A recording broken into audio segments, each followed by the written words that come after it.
In September 2022, a late-night boating trip near Boca Chita Key in Biscayne Bay ended in tragedy when a 29-foot boat carrying several passengers crashed into a channel marker.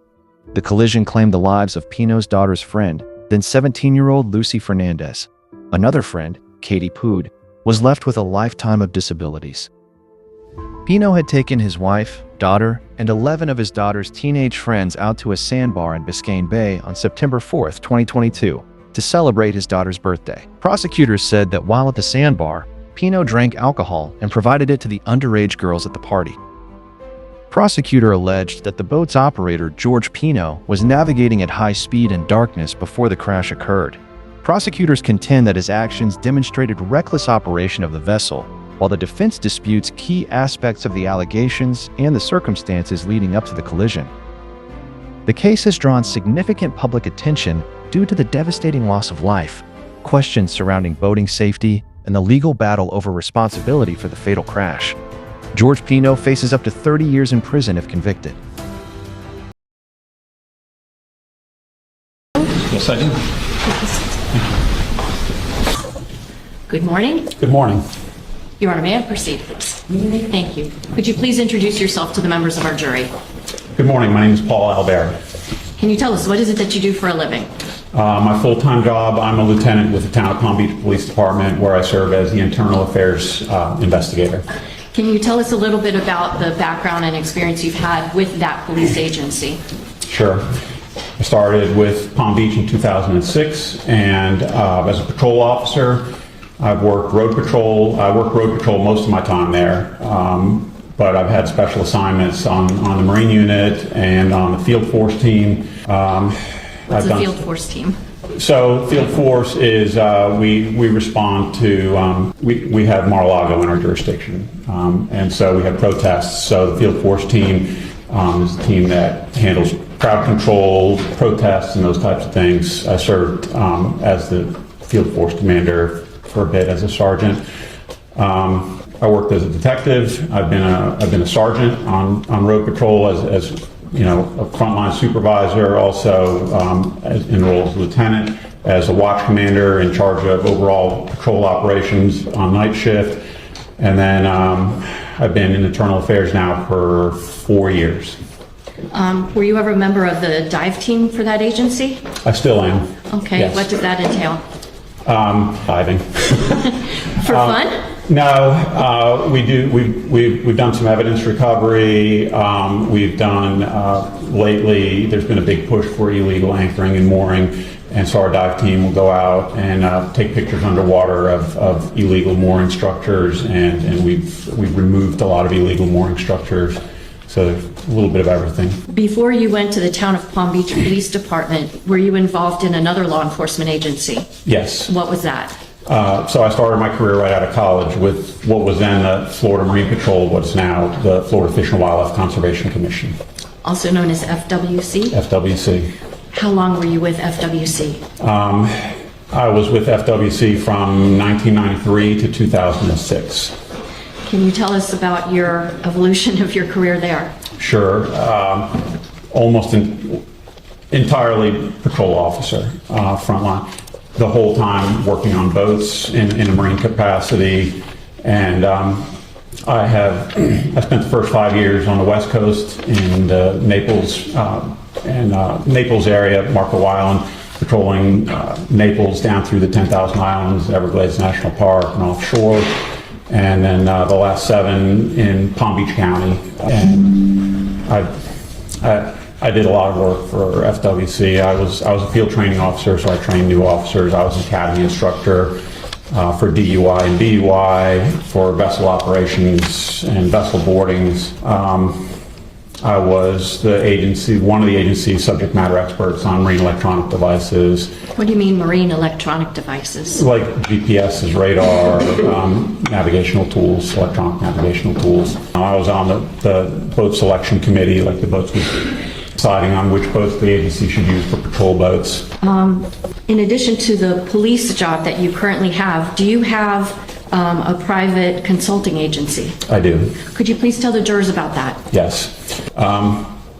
It really grew out of mostly my teaching gig. So I do a lot of instruction outside of work, primarily in the marine law enforcement field. Even though I left marine law enforcement in 2006, I never really left marine law enforcement. It's always been like my passion. So I teach classes for the National Association of State Boating Law Administrators, and it started with that really I work as an independent contractor for them, so I figured it'd be best to go put it under a business.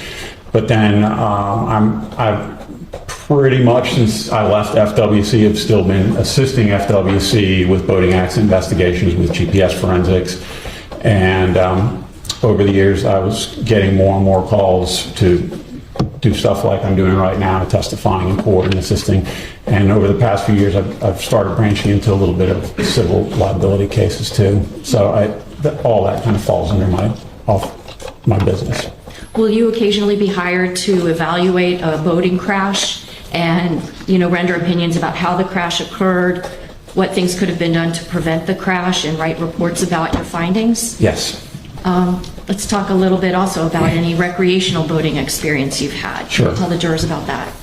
I'm born and raised Floridian in West Palm Beach. I mean, the hospital I was born is right on the Intracoastal Waterway, and I started boating at an early age. I started running boats on my own in my early teenage years. I was operating boats before I could operate a car. I owned my first boat before I owned my first car. I've operated boats from all the way out to the Dry Tortugas off Key West, all the way up through the Panhandle of Florida, from the backwaters of the Everglades out to 100 miles plus offshore, along the western Bahamas, in every conceivable manner of condition, from the most beautiful, spectacular days to the most terrifying, unbelievably rough, lightning cracking down around me, scared out of my wits days. Can you tell the jurors a little bit about your educational background and your training? Sure.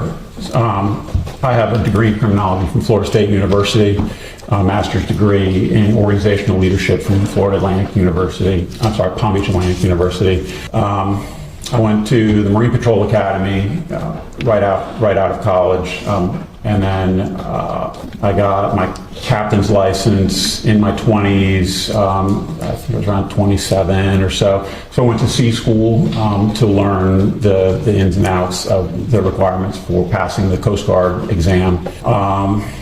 I've been to all manner of training related to marine law enforcement, accident reconstruction. I learned boating accident reconstruction in the academy, and then through an advanced level course that the agency put on internally for its own officers. I've been to the NASBLA, National Association of State Boating Law Administrators, Level 1 and Level 2 advanced course. I'm now a subject matter expert for the Level 2 course and teach GPS forensics for the Level 2 course. I've been to DUI instructor school. I'm sure I'm missing a lot. That's okay. I want to ask you if a couple of months ago, so you wound up going to a training environment in Tennessee, and if you could tell the jurors a little bit about that. Sure. So, well, it wasn't a training environment, so to speak. It was we were doing work to improve our training delivery. So it was actually the second time that I've done it, but the time most recently was just a few weeks ago, beginning of May. We went to Nashville and we conducted staged boat collisions. And it's Coast Guard grant funded, and through NASBLA and some of the states. And we got boats and motors that were donated to us from Mercury Marine. And so my portion of it was, of course, GPS forensics. I installed GPSs from all the major manufacturers in each of the boats that we intentionally crashed. And then we put all manner of GoPro cameras in every conceivable location. We had drone footage, we had crash dummies with G sensors on them, all to gather data so that we could further our own knowledge about boating accident investigation, and also for training. And then these boats, we did 3 separate scenarios. In these boats we use in the Level 2 class, the Advanced Boat Crash Reconstruction course.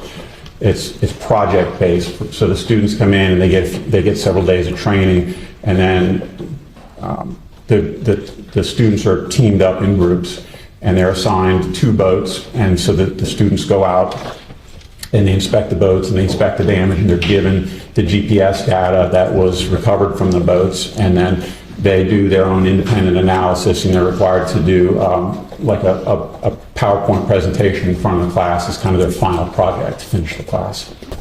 You mentioned something about the National Association of State Boating Law Administrators. Yes. NASBLA. NASBLA. It's a mouthful, right? Yes. Can you talk a little bit about your work with that agency in terms of forensic GPS analysis? Yes. So, excuse me. So NASBLA is an organization comprised of representatives from all 50 states in every U.S. territory, and they work specifically on boating safety initiatives all around the country. They have a program, the boat program, that teaches, they have a menu of courses that they deliver to local, state, and federal law enforcement. And so a couple of years after I left FWC, NASBLA came to me and asked if I could produce a GPS forensics course for their organization, which I did. And so that course has been in place since 2013.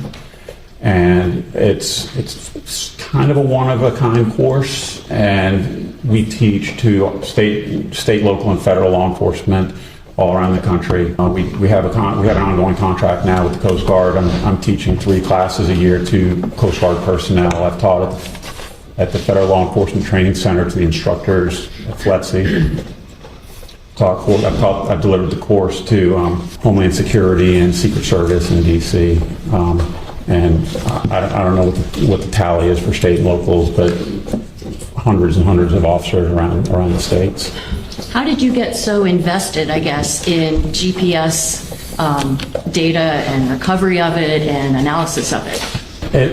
Funny enough, it grew out of my passion for fishing. When I was living in Naples, I started doing a lot of offshore fishing there, and this is in the mid-90s. And the legacy previous navigation system that boaters used was Loran. And in the mid-90s, GPS started to come on scene, and I had all my fishing spots in Loran coordinates, and I was trying to figure out how I could convert all these Loran coordinates into GPS latitude and longitude, and I started experimenting with some computer programs that were out there even in those early days. And although I was unsuccessful in being able to convert all my fishing spots, I realized that the GPS devices generated and stored a lot of really relevant data to me as a marine conservation officer and boating accident investigator. And so I started using it in my day-to-day work, and then it kind of grew and grew and grew and grew. But it started internally and just using it on my cases, and then I was helping other officers with their cases, and then I started helping other agencies, and it just kept on building. Over the years, since you were looking for the fishing spots Yes. with using GPS, have you seen the development of GPS technology develop?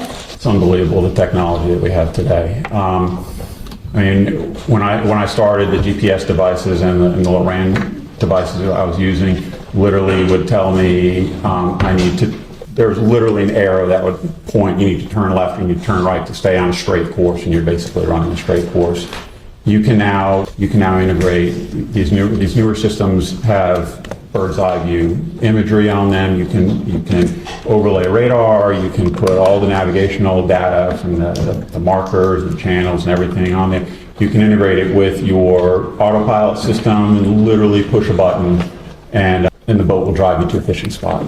And when I first started, when we would go out to a fishing spot, some of the spots over on the West Coast it's critically important that you get really close so you're dropping your lines to like a small wreck or small ledge or a hole.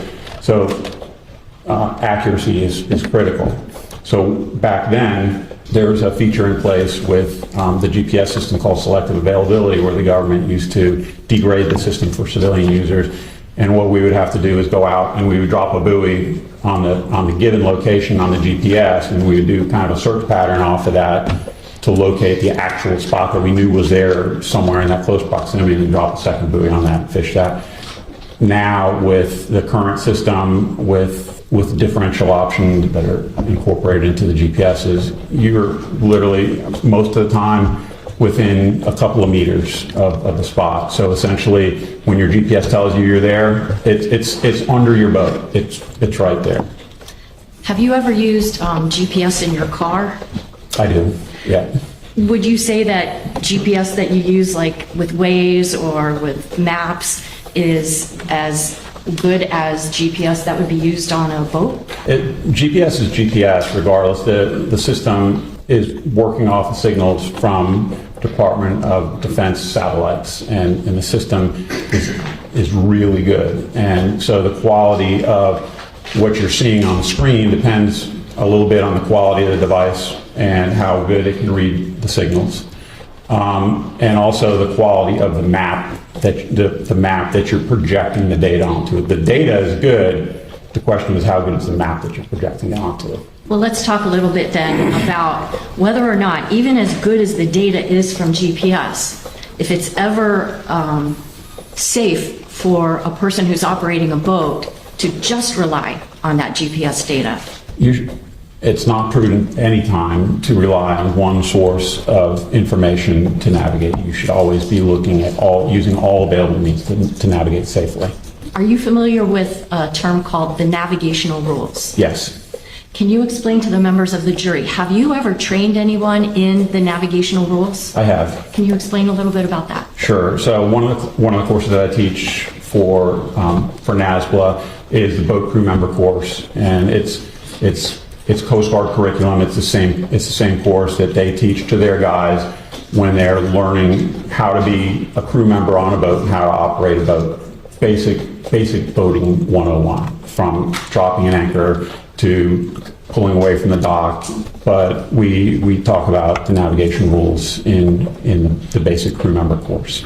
Are the navigational rules required to be followed by anybody that's boating in the waters of the state of Florida? Everywhere, yes. Where do these navigational rules come from? So there's two sets. There's the international and the inland. And the international has been in place since 1972, and it was agreed upon by international agreement. And then the inland rules, which very closely mirror the international rules with a few minor differences. They were adopted, I think, in 1980 by Congress, and it applies to all boats on U.S. waters, on the inland waters. And then most of the individual states have adopted the federal rules as part of their state laws. Do you have to take a test like you do for a driver's license to prove that you know the navigational rules? Unfortunately, no. Okay. Well, let me back up a little bit. If you were born, I think the date is January 1st, 1988 or 89. If you're born after that date in the state of Florida, you have to take a boater safety test and get a boater safety ID card. Those courses range from an online to an in-person, but it's not a license per se. If Paul was making the rules, you would have to have a license to operate a boat in the state of Florida. I want to ask you about Navigational Rule 5. Are you familiar with that rule? Yes, Judge, thank you. Ladies and gentlemen, we're going to hear some testimony about navigational rules. I am instructing you that violation of a navigational rule or rules does not in and of itself constitute recklessness and/or culpable negligence. Thank you, Judge. Are you familiar with Navigational Rule number 5? Yes. Can you explain to the jurors, what is Navigational Rule number 5? Navigation Rule 5 is often referred to as the first rule of boating, and it is lookout. And essentially, Navigation Rule 5 says you have to watch where you're going all the time, and you have to use all available means, including sight and hearing and any other available means to you, to determine if there's a risk of collision. Okay. Are you familiar with Navigational Rule number 6? Yes. Please explain what that rule is. Navigation Rule 6 is titled Safe Speed, and Navigation Rule 6 says that everybody is required to operate at a safe speed, and that speed is determined by your ability to see and recognize potential for collision and have time to take action to avoid a collision. Are you familiar with navigational rule number 7? Yes. What is that rule? Navigation Rule 7 kind of dovetails with Navigation Rule 5, and it says that you have to use all available means to assess the risk of collision. And so in many ways, it's a lot like Rule 5 for the lookout. It just goes into greater detail, saying that you have to use all available means at your disposal to identify a potential risk of collision.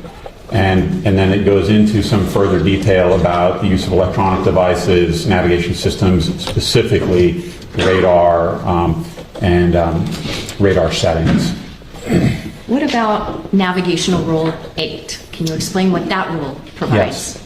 Navigation Rule 8 says that you have to, in addition to the other rules, you have to take early and substantial action to avoid a collision. So on the waterways, it's not always easy to determine what the guy that's coming towards you is going to do or what their intentions are. It's not like the road where you have, traffic lanes and dividers and medians and whatnot. And so it's not always readily available. So what Rule 8 says is that you have to take early action and substantial action so that the other boat that's coming towards you understands what your intentions are. So you don't just make small course adjustments. You have to make big course adjustments so that the other boater can understand, hey, he's turning to the right or he's turning to the left. Are you familiar with the term allision? Yes. A-L-L-I-S-I-O-N. Yes, Is an allision a type of collision? it is. Can you explain that? Allision is really a nautical term, and it relates to a vessel that hits a fixed or stationary object. Are you familiar with a body of water called the Cutter Bank Channel? Yes, Have you ever been there yourself? I have. The navigational rules that you've just described for us apply to boats operating through the Cutter Bank Channel? The inland rules apply there. So anyone operating through the Cutter Bank Channel would be expected under the laws of Florida to keep a proper lookout? Yes, Also to operate for a safe speed for the conditions? yes, To keep lookout to avoid the risk of colliding with anything? well, they're required to always assess the risk of collision And also to avoid a collision with and anything? take action to avoid a collision. Yes. Whether it's a boat or a fixed object? Yes, Okay. Is the Cutter Bank Channel a part of the Intercoastal Waterway? it is. Can you explain to the jurors, what is the ICW as it's sometimes referred to? It's basically the nautical equivalent of I-95. It's a channel that runs along most of the eastern seaboard of the United States from, I think, New Jersey, all the way south, around Florida, up the coast of Florida to Texas. Now, the Cutter Bank Channel, did you ever measure how long it is? It's about, it's a little less than 2 miles, about a mile and a half, mile and 3/4, Okay. 1.8, I think it is.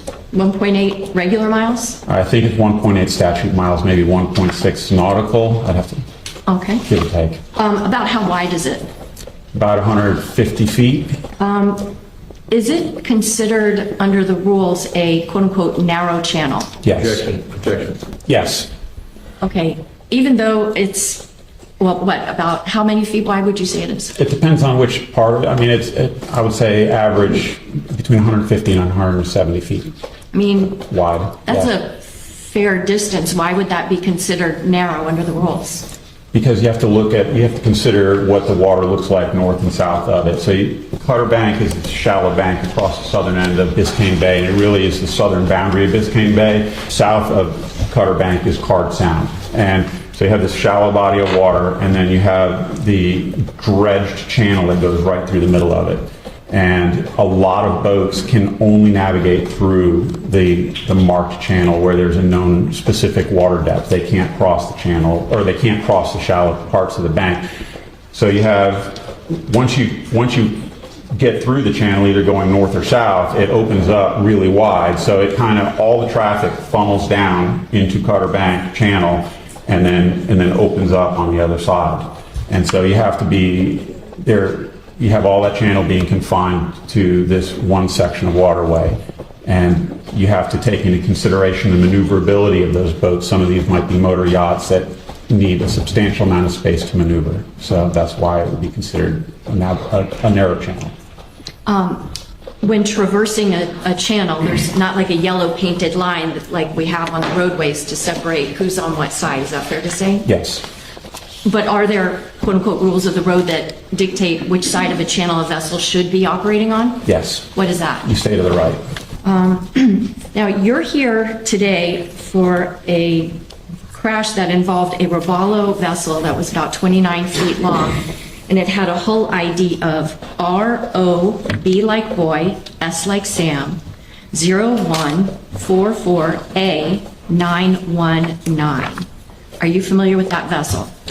If it's the green Robalo vessel that I've been out to inspect, yes, I'd have to take your word for it on the, I don't have the whole ID number memorized. You don't? Did you make a note of it in any of your reports, though? I did, yes. Okay. I won't hold you to the exact, but can you explain to the jurors, what is a hull ID? It's like a VIN number on your car. What do you mean? It's a 12-digit number that's stamped into your boat. There's one obvious one on the back of the boat, and then there's always at least one concealed somewhere on the boat.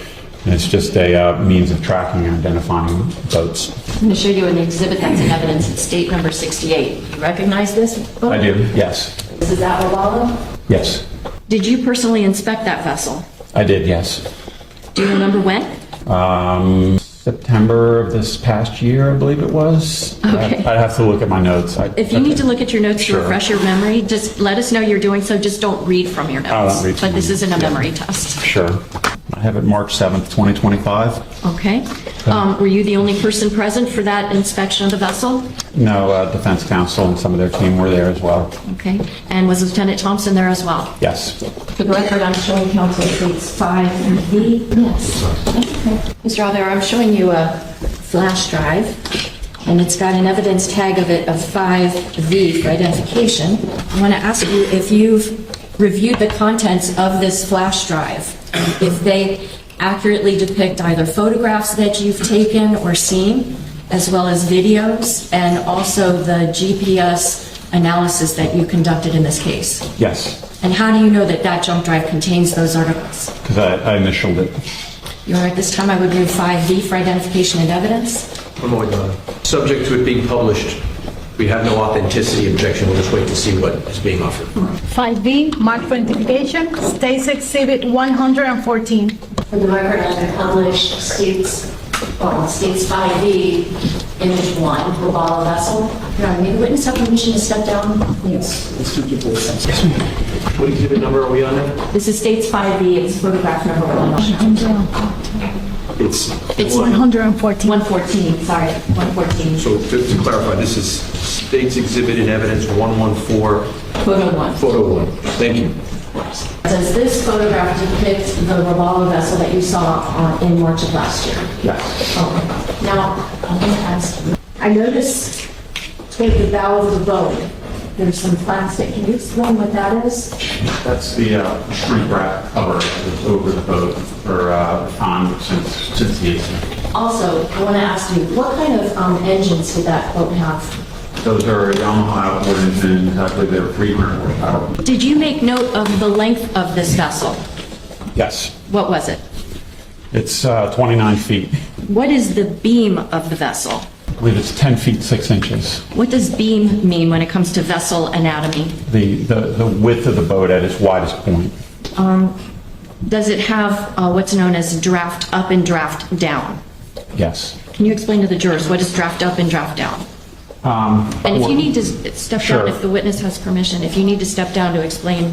The motors on the back of the boat, they have a trim and tilt function. They can trim them up and trim them down. So draft up is the boat floating in water with the engines tilted up. Draft down is the boat floating in water with the engines trimmed all the way down. Now, what would be the top speed essentially for a vessel of this structure equipped with two 300 horsepower engines? What would you expect the top speed of a vessel like that to be? In the mid-50s. Okay. Their advertised, I think, speed in the documents is 54 to 55 under a test load. Okay. What is a test load? Probably a couple of guys on the boat with a small amount of fuel, maybe a half a tank of fuel. I don't know what their standard is for measuring, but probably not topped off with fuel with a lot of equipment on board. A light load. Oh, so not a load of, say, 14 people? Correct. Did you bring a model boat with you so that you could explain to the jurors what additional people on a vessel can do in terms of its ability to traverse through water?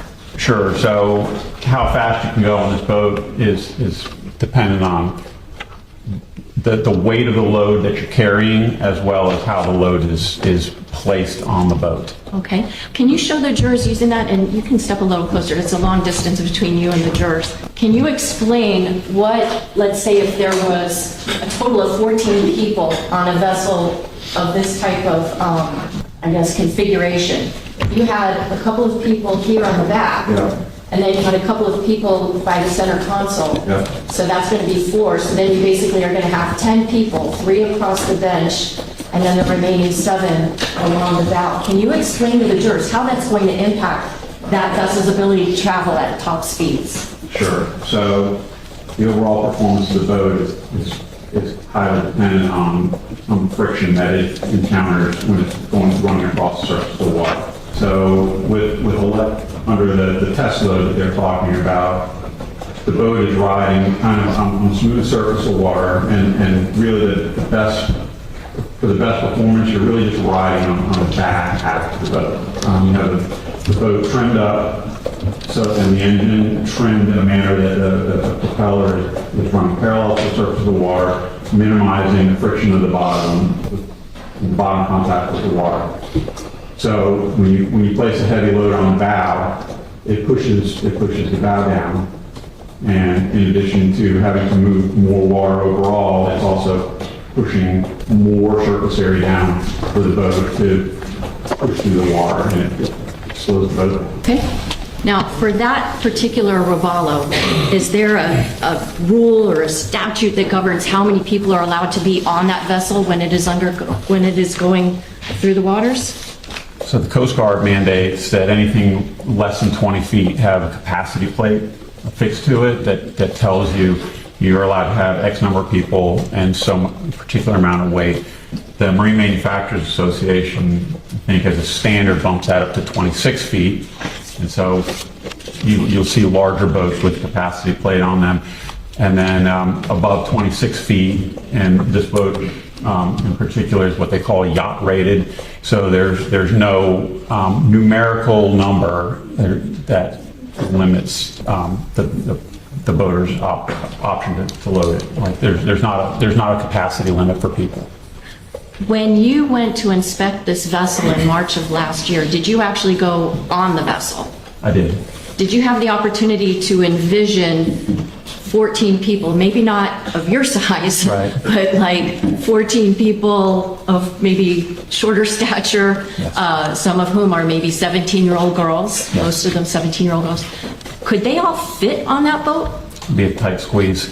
But they could. In theory, yes. Well, obviously they did, but yes. Would having, even if the 10 girls that were in the front portion of the boat, would having 10 girls affect the ability of that boat to hit that 54 or 55 mile an hour top rated speed? Absolutely. In your opinion, would that add almost 1,000 pounds to the bow of the boat? It would. From having been on that vessel, did you ever stand like at the captain's helm or, where the operator of the boat would be? Yes. Did you have the opportunity to look and see whether there were any blind spots or things that would keep someone from seeing what's ahead of them? There's a little bit, yes. Okay. What is that? May I? Yes. There's these support structures here that are holding the top up, and then No, it's okay, Renee. Thank you so much. Oh, can everybody see or no? Yep. I just don't want you to have to keep. No, it's okay. No, gotcha. You have the support structures that are holding up the T-top, and you also have to maintain a 360-degree lookout. So a little bit with these here, and when you're my size electronics box. Okay. Is there any reason why the operator of that vessel can't see what's right in front of them? No. Your Honor, at this time I would ask if the court would please read Court Exhibit Number 1. Ladies and gentlemen, by stipulation, the parties in this case have agreed to enter into a stipulation or agreement regarding the Robalo vessel which was involved in this case. The parties have agreed that on the date of September 4th, 2022, prior to impact with the channel marker, the vessel was in proper working order. When you observed this vessel, was it at the FWC yard? Yes. When you did that, did you have the opportunity to review the damage to that vessel and try to assign that damage and to understand how that damage was basically, put into place as a result of a crash? Yes, I did. I'm going to ask if you'd be able to step down for a moment and talk to us a little bit. For the record, I'm now going to show the jury photograph 3, front starboard damage. I have this little pointer if you need to use it. Yeah. Mr. Alvear, can you talk to us about the initial point of impact, this vessel and the channel marker? Yes. So this is first contact right here. And then if you look carefully down here, there's this green is transferred from the dayboard, the green sign on top of the steel key, which is the channel marker. And you can see some black transfer from the actual steel pole. And then there's also black transfer and impact image down here, turn basically back down the boat. What does that tell you about the actual movement of the vessel as it strikes that channel marker? And by the way, did you bring another boat to try to help it? So, I'll get that for you. okay. And if you grab the little can. Sure. Sorry. That's okay. We got it. Go ahead. Rough channel marker. So we know that the channel marker in this case stayed upright, which is really surprising to me because usually they go down. But you have a straight up and down channel marker, but you have a diagonal impact. And the reason for that is because boats are made out of fiberglass and they respond a lot differently to the forces of an impact than a car do. So a car is made of metal and it's crunched like that, and then it stays crunched, right?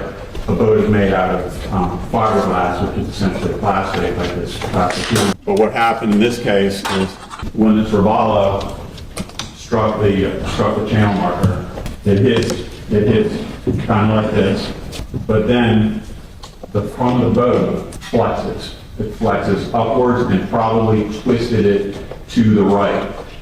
And that's how you get this diagonal impact right here. And you have to imagine too that this green transfer is on this sign, which is on the top of the pole, and you got to picture in your head how high this boat had to, how much flex there was in here. It was incredibly powerful, a lot of force involved in this collision. And so the bow flexing upwards and twisting to the right, along with the boat continuing to push through the channel marker, and the channel marker going down inside of the boat is what causes the rest of this really just incredibly catastrophic damage outside of the boat. Showing the jurors now photograph number 4. Explain to the jurors what this shows. So this is the fiberglass matting that's on the inside of the boat. And then this is what's called gel coat, which is a nice shiny smooth surface that's on the outside. You can see that those have delaminated. This right here is called a lifting straight, and it's essentially like a V-shaped extrusion that comes out of the bottom of this boat. And what that does is it channels the water down all when you're accelerating and gives the boat like hydrodynamic lift to get it up on a plane and skimming across the surface of the water. So you can see that there's multiple cracks down. So that's from the flex of the bow of the boat causing separation and the loss of this chunk of gel coat along. Mr. Alvear, I'm showing you State's Exhibit number 11, which is in evidence, and it is a diagram of the seating charts for this Robalo on September 4th, 2022. Yes. On this diagram, if you're holding it with the bow of the boat at the top, where would the bulk of the damage be to that robalo? It starts right about here, and then it runs all the way down the side, down here. If that's the case, which passengers would you expect to see most likely to absorb some of that impact? Everybody is absorbing impact in this case, everybody. But the passengers seated along the starboard side here are closest to the force, and they're probably see a lot of force. So the passenger that's number 10, you can come closer because that's a smaller exhibit. The passenger number 10, Katy, passenger 9, Lucy, and passenger 2, Mia. Would you expect them to have potentially more injuries than the people that were in the center console or on the port side of the vessel? Yes. Just finally, with this model day marker and this vessel, can you try to show to the jurors how the actual impact would have occurred? Or, I can't say definitively, you obviously weren't there, but based on your examination of the evidence. In order to really demonstrate it, this would have to be like flexible, right? And this is a rigid piece of plastic that I made with 3D printed, but I can't truly show you what it is. But so you have to imagine that the impact is right here, and the bow of this boat is going to flex upwards like this, and it's going to strike the sign, knock the sign off, and then it's going to ride down the side of the boat as the momentum of the boat continues forward. All right, now let's talk a little bit about GPS. You've spoken a bit about your experience teaching GPS, how you got involved in doing GPS analysis. Can you tell us about how many times you've downloaded data from a GPS device, analyzed it to determine what a boat's prior history tracks would be? I don't have a running log, but it's hundreds and hundreds of times in cases that range from a murder trial in Palm Beach on the road using a road GPS to dozens and dozens of smuggling cases and hundreds of boating accidents. In the case involving that Robalo vessel that we saw, were you contacted by FWC and asked to assist with recovering data from the navigation systems it had on board? Yes. When were you first contacted and asked to do that by FWC? The day after the crash. What was your understanding at that point of where the vessel was? It was relayed to me that it was still in the water on the bottom of Biscayne Bay, and the initial inquiry was like, hey, we've got this boat and the GPSs are underwater. Do you think you can get data out of them? Did you give them any suggestions or advice on what to do once that vessel was recovered from the waters of the bay? Yes. Water intrusion alone in the GPS doesn't necessarily mean that it's broken. So I told them to, FWC didn't do the recovery. They had a contractor come out and do the recovery.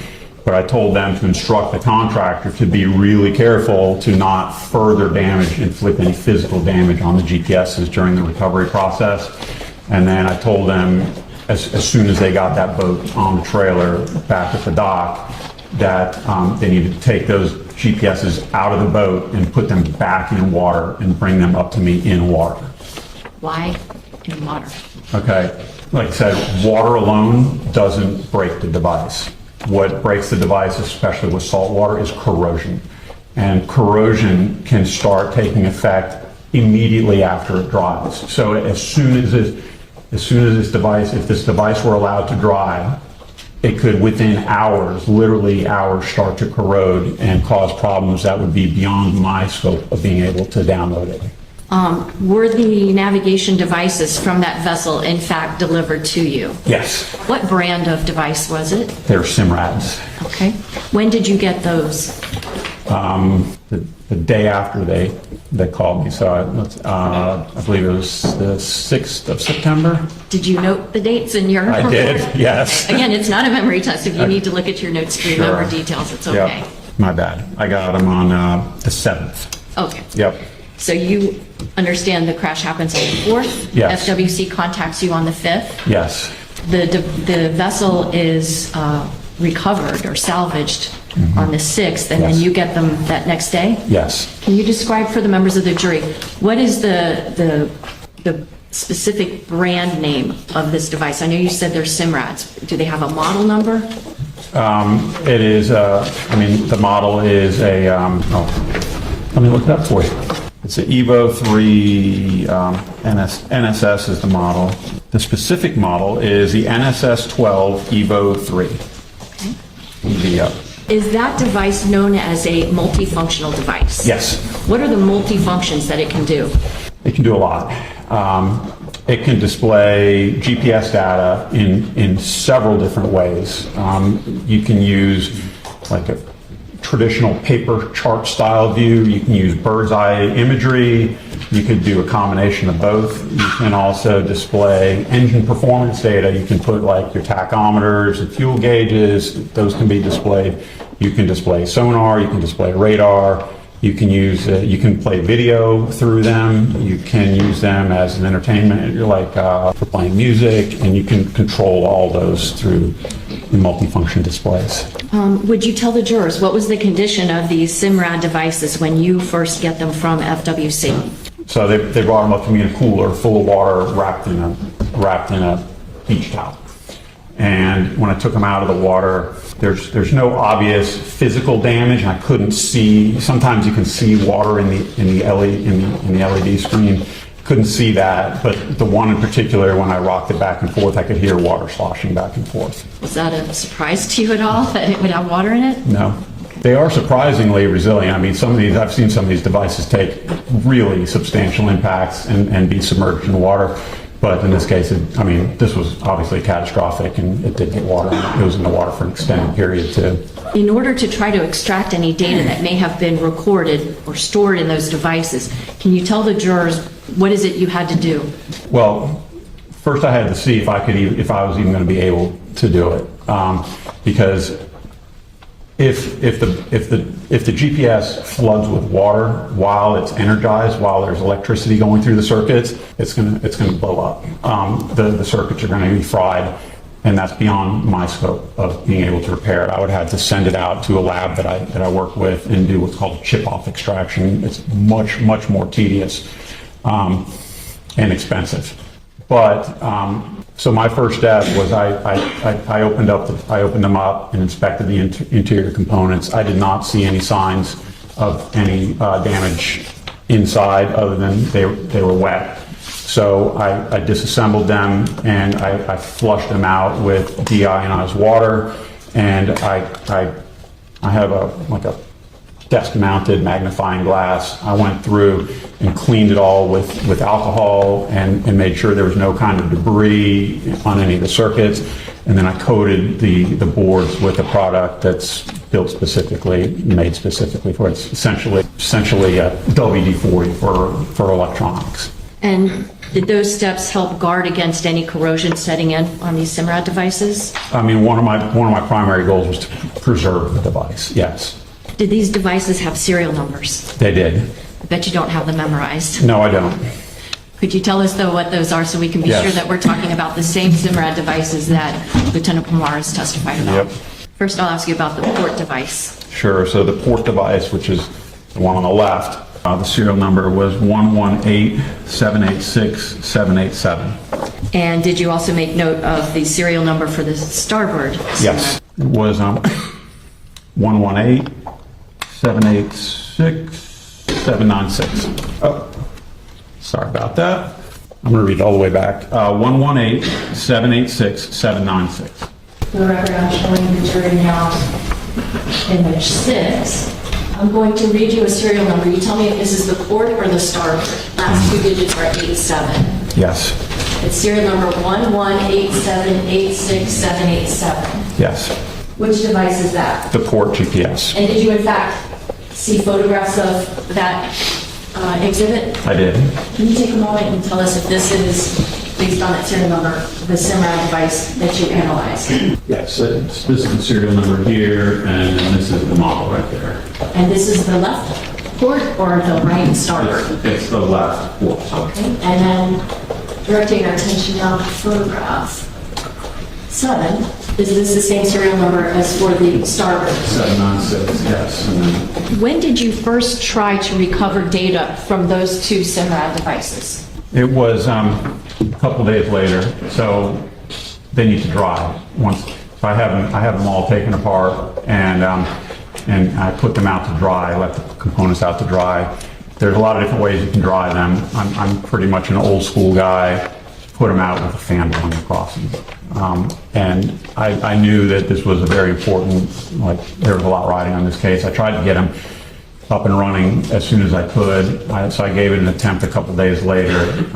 And I was able to retrieve data, but they were malfunctioning, so I couldn't do a full, thorough analysis. So what did you do at that point? I let them dry longer. Okay. Yeah. When did you try again? A couple of weeks later. So my first attempt was on September 13th, and then my full examination was on October 8th. So on October the 8th of 2022? Yes. Were you in fact successful this time in extracting data from either of these two SIMRAD devices? Yes, they both powered up and function normally. You can see a little bit of water damage in the screen of one of the devices, but it otherwise worked as it should. And I went through and checked all the settings and then extracted the data. When a device like this is first powered up, is there any kind of a warning to the user of this type of equipment that is given?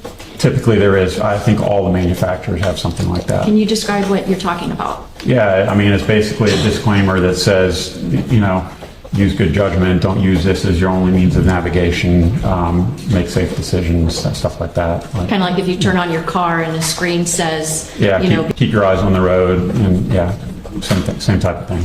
Once you saw that these devices could power up, did you in fact then begin the process of downloading that data? Yes. Can you explain how you do that? Sure, it's really not hard. All of the data is stored internally on a memory chip, and it's just a few keystrokes through the menu. You just have to know which menu items to pick, and you save it all onto an SD card. In this case, I think it's a micro SD card. Okay. Do you have what's known as an evidence copy and a working copy of SD cards? Yes. Can you explain the difference? Sure. So my normal practice and what I teach everybody is you want to preserve the data in its original form so that anybody else that's looking at it later will reach the same conclusion that you are. And so what I do is I download the data onto an SD card, and then I pull that out, and I will typically plug it into my computer just to make sure that I was successful. And I don't even open the file, I just make sure that the file is on the card, and then I provide that to the investigator in this case, and that's their evidence copy that they, I believe, typically create a new evidence number and enter that into their evidence system. And then I do the same process again for what I call a working copy, and that's the copy that I'm going to keep and plug into my computer and upload onto my computer and analyze the data. Now, once you get that data, do you just, open the card and it tells you what the last trails of the boat were? No. Is there some analysis of that data that has to take place? There is. Can you talk to us a little bit about what is it that you have to analyze in order to get relevant information, like what was the speed or the distance or the heading of a vessel on a given date and time? Sure. So, first of all of the GPS manufacturers use their own proprietary file format. So, in a lot of cases, you plug it in, your computer's not even going to recognize what the file type is. So you have to know which programs to use and how to get it into a usable format. And then you can, it's not terribly difficult to put it into, say, Google Earth, or in my case, I use Garmin Basecamp, which is my program of choice for downloading and analyzing data. And you can visually see the track lines on a map or on a Google Earth image, but what matters is the details. So each one of these track points, so the device generates track points, and the track points are what store the date and time and speed and direction and that type of thing. Now, if a person was not experienced in interpreting the data, that came from a GPS device like this SIMRAD device, would that person potentially run the risk of being inaccurate in describing the speed, the heading, the time and location of where the actual track points are? They could certainly make wrong conclusions. Now, what about if a person does know how to interpret that data? Could that person deliberately misinterpret it to give an inaccurate representation of where that vessel had traveled? The programs that I'm using that I teach other people to use are civilian grade, like consumer level programs. Garmin Basecamp, which is an amazing tool for analyzing stuff, literally is a free download from the Garmin site anybody can get, right? But it doesn't have the protection built into it that like computer forensic software does. And so an unscrupulous examiner could alter the data. Now, just so we can kind of get a better sense of what's actually happening when a GPS device is on a boat as it's navigating its way, if that device is turned on and is working properly, can you explain the method by which we are getting these track points that we've been talking about? How is it that somehow a satellite knows where that vessel is? Well, the satellites don't know. Okay. So when you turn on a GPS, it starts listening for signals from the satellites. And once it hears enough signals from the satellites, the GPS device can calculate its position on the face of the Earth. In 3 dimensions, it can calculate altitude as well. And most GPSs, most modern GPSs, once it has established its location, will start recording where it is and where it has been. And so even though most of us use GPSs to navigate from one place to another, it's also like a data logger that's recording where you have been. And that can be important for boaters because sometimes you need help getting back to where you started from. It's not like on the road, right? And so it will drop track points along the way, kind of like a digital breadcrumb trail of where the device has been. What is it that causes a track point to be dropped into the device? It depends. There's 3 different ways. There's you can set your device to drop track points by time, and so you can go, like when you buy a GPS, you can go into the menu when you're setting it up and getting it going the first time. You can set it up so that it drops track points on time, and you can select the intervals from like literally 1 second intervals out to hours or even days. The other option is for distance. So the device will drop a track point every time it measures that it's traveled X number of feet, X number of miles, so on and so forth. But the overwhelming majority of people use it right out of the box in the factory default mode, and the different manufacturers call it different things, but it's basically an auto, like Garmin calls it resolution. I think SIMRAD calls it auto, Garmin calls it resolution. And essentially what that does is it tries to maximize the space available for storing track data, and each manufacturer has their own like secret sauce, like a formula to decide when to automatically drop track points. And the one thing they all have in common is that the track points are dropped based on changes in speed and direction. When you examined the port or the left SIMRAD device, were there any historical track lines, meaning from prior to the date of this crash, which was September 4th of 2022? Yes, there was a substantial amount of historical data.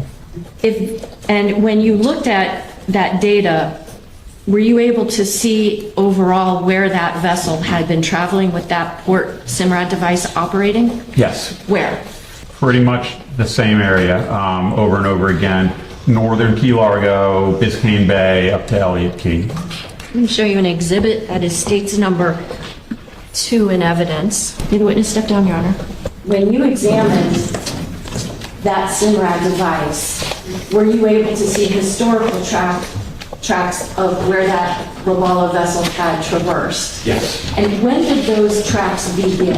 I'd have to check. Go ahead. The earliest was December of 2021. Okay. And so those historical track marks, can you show us on this exhibit where those track marks went? Yeah, so Ocean Reef Club is down here. So there's a lot of traffic around Ocean Reef Club on both sides of Key Largo, the northern tip of Key Largo. There was, I think, one track that went further down Key Largo, but most of the tracks were in and around Ocean Reef Club and then up to Elliott Key, right around the Elliott Key Ranger Station. Now, seeing all of those track marks that went from the Ocean Reef area up to Elliott Key, are you familiar with Billy's Point? You've heard of Billy's Point? I've heard of it. Okay, and is this area around here where I'm pointing to with the orange dot, would that be consistent with some of those historical track marks you've seen? There were, yeah, all the traffic excuse me, was around here and coming up to this. Now, you indicated before that you've been through the Cutter Bank channel, correct? Yes. So would that indicate to you whether or not the operator of that vessel would have familiarity with where the channel markers are for Cutter I would Bank call it channel? local knowledge. So Okay. yes, I mean, based on historical data, not just from that device, but the other one, there was, the operators both had a substantial amount of. When you analyzed the port device, did you note whether on September the 4th of 2022, there were track points that were logged in? Yes, there was. About how many track points were there for that day? I don't know if I noted that. There was 1,800 something. I think you noted it. Did I note it? Okay, let me see here. 1,889 track points covering 26 miles. Can you tell the members of the jury, what time did that device first log a track point? 2:52 p.m. Okay? Where did that track point originate? It was in one of the residential canals, one of the waterways inside Ocean Reef Club. From there, what did the GPS tell you where that vessel went?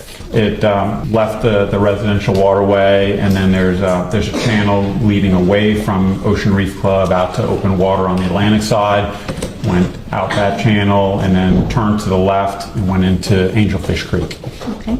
Would you be able to show the jurors using this chart, states exhibit number 2? Yes. On September the 4th, starting at 2:52, what was the route that that vessel took? Sorry. Okay. So Ocean Reef Club is right here. So the boat leaves from Ocean Reef and then turns left and then comes in there's a marked channel. You can see there's a few channel markers here. Comes through Angelfish Creek and then turns in a generally north direction and goes through Cutter Bank and then up towards it. Did you prepare exhibits to show where those track marks were superimposed on actual images of that area? I did, yes. Judge, may I have permission to just allow the witness to come down without asking me? We're going to go through some exhibits next, right? Let's start with image number 8 on this exhibit. Can you explain to the members of the jury what this shows? Yes, so this is the track line data generated on the day of, on September 4th. Before you get too far, what are these little blue, like, arrow marks that we see? So the blue arrow marks are actually the track points that are generated by the GPS, and then the line that connects the points, those are generated by the software. So you might see sections where the boat turns, where it's not like a smooth turn, it's going from point to point. That's because the yellow line, although when it's going straight, is a very accurate representation where the boat went. Not always perfect. So each one of these track points was generated by the GPS. For each one of these track points, I was able to recover the date and the time, and the speed and the direction of the boat's travel. And so we're coming out here from Ocean Reef, and then what is this that we see when it hooks down? I mean, it's just following the contour of the shoreline around the bend here. But what's typical with Simrad. So Simrad is made by a company called Navco, and they also have Lorraine GPS and PD GPSs. And they are, one of the things that you'll notice is that they generate a lot of track points when the device senses changing directions. So you can see here where there's not too many along here because the boat's going straight, and then here when he's maneuvering, he's dropping a bunch of track points, and they go straight again, and they go. And you can see some of these are really slow speed because this one is a square and this one is a triangle. So there's a threshold that determines whether, the way that the software shows it. I think it's 3 miles an hour, so it might be 5, but when it's going really slow, you might drop a square, or show it, display it as a square, and then when it's moving, you'll show it as a triangle with an arrow pointing in the direction. Next, image number 9, and ask if you can explain to the jurors what this represents in terms of the track that the Robalo vessel took on September 4th. This is where we left off, right here, but now you can see they follow the shoreline down here, and then this is these red and green represent channel marker locations. These are non-intercoastal waterway markers. These are private navigation aid. So the boat went through the channel markers and then turned left and headed towards the creek. What would be the reason for not just cutting up this way? Wouldn't that be a shorter distance? Sure, this is all shallow water right here. Okay. Now, toward the top of the screen, we see some blue track marks. Can you mark on those? Yep. You can see when he accelerated here, and the spacing is generally far apart because it's going straight. And then here you can see, he initiates a turn, and so there's lots of track points. And then he slows down as he's entering Fish Creek. It's pretty narrow, and there's shallow water on both sides. And are there actual channel markers through Fish Creek? There are. That's what the red and greens are representing. I'm showing exhibit number 10. Yep. Can you walk us through what this represents regarding that Robalo vessel? The red and green represent channel markers. You can pretty clearly see the water, the darker green, the deeper water, and then this is the northern tip of Ocean Reef Club, and so you can see the red typically stay closer to the red channel marker. Then the boat cuts across cuts the curve here, and then heads kind of west through. I'm showing exhibit number 11. Yep. Can you describe for us what this exhibit represents? This is a zoomed-in section of Cutter Bank. I didn't label the channel markers there, but this is the Robalo's northbound track, and you can see the boat left the channel here a little bit, and you can see again he's turning, so there's lots of track points. He's turning back to straight his course, there's a lot of track points, and they spread out. Then he passes this marker here, and then he kind of maneuvers out to the right, and most likely he's just going around slower boats. Now, you just described number 11. Now let's go to number 12. Area near Lily's Point. Yep. Does this accurately represent the data that you received from that Simrad device about the Robalo's travels on September 4th of 2022? Yes. Can you walk us through what we're looking at here up until the point where we get to arrival at 323? Where are we here? Cutter Bank Channel would be just off the screen. It would be like down here. This is the Robalo arriving at Cutter Bank, and wider space in here. And Wait, at Cutter Bank?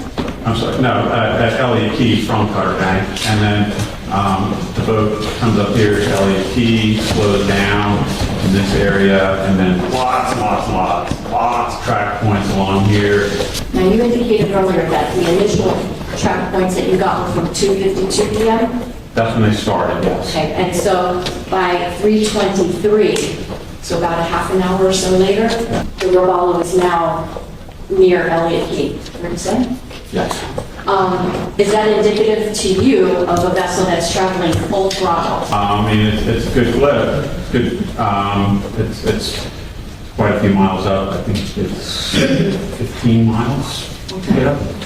Here, I have to measure it out, but it's moving along. Yep. So now you have indicated on here that there is a stop at 3:47 PM. What does that stop signify? Well, it stopped generating data, so probably just turn the GPS on. Okay. And when do we see the GPS coming back on? Around 6:18. Okay. So we have that vessel then apparently in the same location as where it stopped. Yep. What about a couple hours, give or take? 2.5 hours after? Okay. You indicate, pardon? Three if you start down here. Okay. Yeah. So from 2:52, when the Robalo vessel is first tracked, up to 6:18, that represents the time in total up before he starts heading back down. Would that be fair to say? Yes. You explain to the jurors, why do you say depart 6:18 PM? That's when the GPS started logging tracks that the boat was pulling away from the island. Okay. And what, if anything, do you notice in the difference between the track heading back south to the track heading up north toward the Elliott Key location? Well, these were all generated at really slow speeds, and sometimes the GPS has a hard time calculating its direction when it's going really slow, so that's using direction to decide when to drop track points. So it's dropping a lot of track points along here, it's going really slow. But now he's going on a straight course and traveling at a consistent speed, the spacing gets much wider. Right now, looking at image number 13, can you walk us through these notes, ICW marker 13, 12, 13A?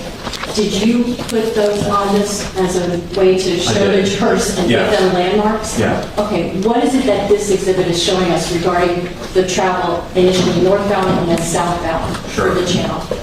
So this Google Earth image, and the Google Earth image has the track data projected onto it, and then I save the image and put it into PowerPoint to put in like these little icons for representing the channel marker location. And these are accurate locations on the light list, on the Coast Guard's light list.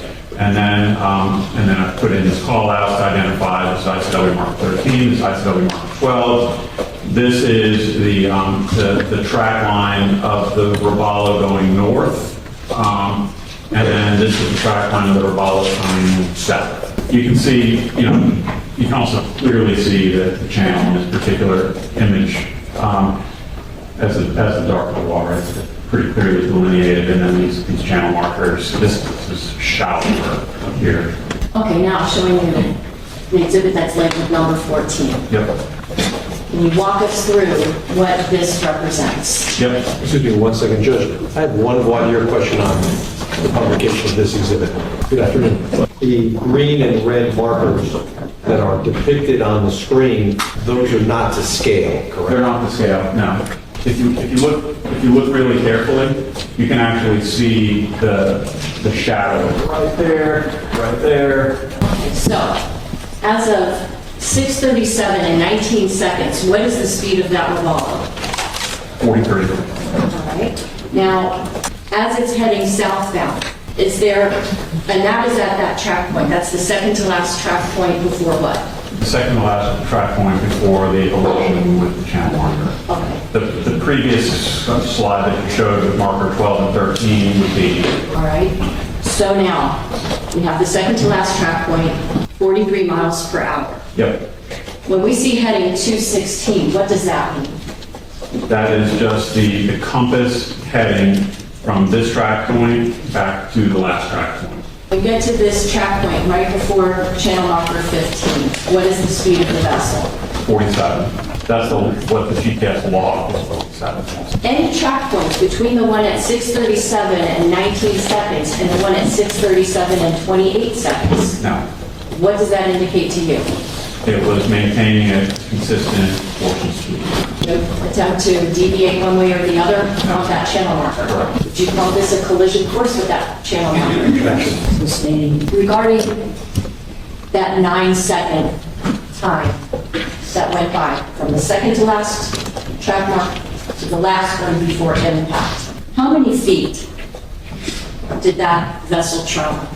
620 feet. What is the measurement, or how many feet is a football field? 300 feet, 200 yards. So, in terms of football fields, which maybe is a little bit easier for people to, I guess, imagine, how many football fields did that Robalo travel from the second to the last track point before impact? A little over 2. Can we get an image number on this one? 50. I want to ask you a question. So for this amount of time, this is how that vessel was traveling. I'm starting my clock now. That's how long that vessel was on that path right toward channel marker 15. Yes. I'm so sorry. I do want to try back this. One more question from photo number 14. Post-impact with that channel marker. I see a bunch of track points here. Can you explain to the jurors what that's representative of? When it hits the marker, it essentially comes to a almost full stop, and then the remaining momentum, and potentially the engine is still running or pushing forward. This is just representing the movement of the boat after the impact of the marker. Note that you've indicated that movement of the Robalo on what would be facing the screen on the right-hand side. Can you explain for us, what is it that we're seeing on the left-hand side, this left track? This is the Robalo's northbound track as he was heading up from Ocean Reef up to LAP. So the track is here, you can see the close spacing as he's rounding the corner here, and then it gets much wider from here to here. Now, in terms of the last track mark and the second to last track mark, I see that you indicate that there are two different speeds. Can you tell us what, if anything, that indicates was happening by the operator of that vessel? Yes. Objection, speculation. Would this speed of 43 at the second to last track mark and the last speed at the last track mark before impact at 47, would that be consistent with the operator of the vessel accelerating through the channel? Yes. Would that be consistent with the vessel speeding up simply because it's hitting shallower water? That's the water doesn't impact the speed of the boat. Now, when we look at these post-impact track marks where the engine is still running, are you familiar with an item called a kill switch? An engine cutoff switch? Yes. Yes. Sometimes referred to as a kill switch, yes. Can you explain to the jurors what that is? Objection, relevance. It's typically a lanyard that an operator would connect to, a belt loop or something on there. And it is connected to a switch on a console. So if the operator were to leave or to eject it or remove from behind the console, it shuts the engine off. Now, the fact that the vessel is still moving, does that indicate to you that a kill switch was on anybody that was operating that vessel? Potentially one was not used. Come back to this in a minute. I want to ask you some more questions about the visibility of channel marker 15. I'm not sure if the screen, is everybody able to see the witness okay? Is channel marker 15 visible from the second to last track mark that you indicated? Clearly, yes. Your understanding on the day that this crash occurred, that there were any weather difficulties that would have obscured the view? There were none. What about sea conditions? The sea conditions were generally calm, like chalk in the water. Now, in evaluating the GPS data from those SIMRAD devices, were you able to see historical data, meaning prior times when that vessel had run through this location? Yes. I'm showing image number 16. We have a whole bunch of blue dots here. Can you explain to us what is it that we're looking at here? Sure. This is the actual data that kind of showing you on the nautical part over there earlier. This is Ocean Reef Club here, and these are all the track points that were saved in the device from December 2021 up until the day of the incident. So you can see lots of travel in and out of the club here, in and out of the club on the other side. There was one trip further down, but the majority of the tracks show travels up to LAP. Were you able to isolate any data to substantiate whether the operator of that vessel had ever actually navigated past channel marker 15? You've been by through Cutter Bank Channel dozens of times. Now moving to exhibit number 17 on this. Can you explain to the jurors, what does this represent? This is all all of the track data from the court GPS that documents his travels past path marker 15, the entrance to Southern Mediterranean Channel. So based on the number of times that vessel had traversed past channel marker 15, would you expect the operator of the vessel to be aware of its location right there? Yes. Okay. And just for the yellow is the date of the incident. I see this kind of curling shape. That looks familiar. What is that? That's a post-accident, post-incident movement of the boat. Now, we've been talking about the port SIMRAD device. Did you get any data from the starboard SIMRAD device documenting where that vessel was on September the 4th, 2022? There was none. Does that mean it wasn't working? No. Does that mean you didn't somehow successfully extract that data? No, I successfully extracted it. There was a lot of historical data. It just wasn't being used. It just wasn't generating track data on the day of the incident. You earlier indicated that these SIMRAD devices are like multifunctional. Yes. Would it be consistent that perhaps the port GPS was activated on the SIMRAD, but that the starboard side SIMRAD was being used for some other purpose? It could, the way he had the system configured could have played a role in whether or not it was generating data. So like if hypothetically it was being used to play music or something like that, a decision might have been made that I don't need two devices tracking GPS. I want to use this other device for something other than GPS. Objection, speculation. Could that starboard side SIMRAD device have been used to play music? Yes. Now, I want to ask you, do you know the man seated at the end of that table? For the record, I'm indicating to the defendant, the man with the blue shirt and the blue tie. I know who he is, but I don't have any personal knowledge of him or his family. Did you ever meet a young woman by the name of Lucy Fernandez or anybody, or have any involvement with her family? No. Did you know any of the girls who were on the defendant's vessel on September the 4th of 2022? No. You getting paid for your work in this case? I am. And who's paying you? You are. Me personally? Well, the Office of the State Attorney is paying me, and Fish and Wildlife paid me to do the initial report. So you're being paid by the government to do work in this case? Yes. I want to transition for a moment and ask you if you've ever heard of a term, a speed spike. Potentially, yeah. Okay. Okay. Let me move you to the next exhibit here. Okay. Do you recognize the exhibit that's in number 18? I do. Okay.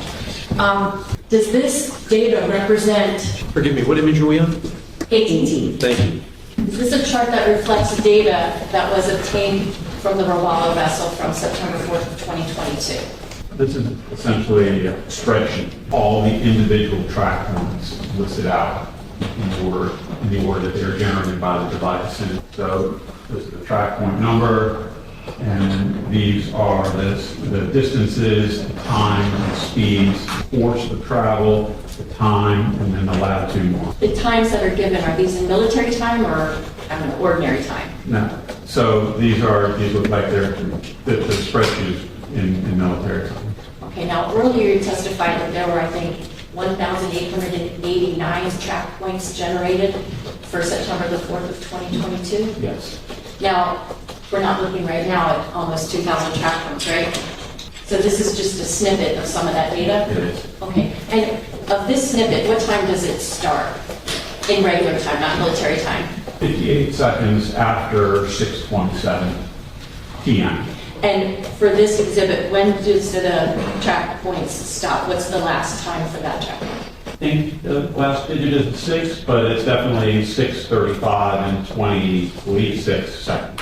Okay, now, in this particular situation, what was the time of the last track mark before striking the channel marker? 6:37:28. Okay, so this is 6:35 and 26 or 8. Yes. So this is a couple of minutes prior to the impact. Would that be fair to say? Yes. Okay. Now, I want to point out to you that I'm looking at the track that says 1808. I see that there's a number 53, Yes. and above that is 41. Does this indicate to you that this vessel has the capability of accelerating from 41 miles per hour to 53 miles per hour in as little as a half a second 2 seconds. or 2 seconds? Now, Can you explain to the jurors, how do we wind up with a speed like that? yes. With using a tablet helping? Yep.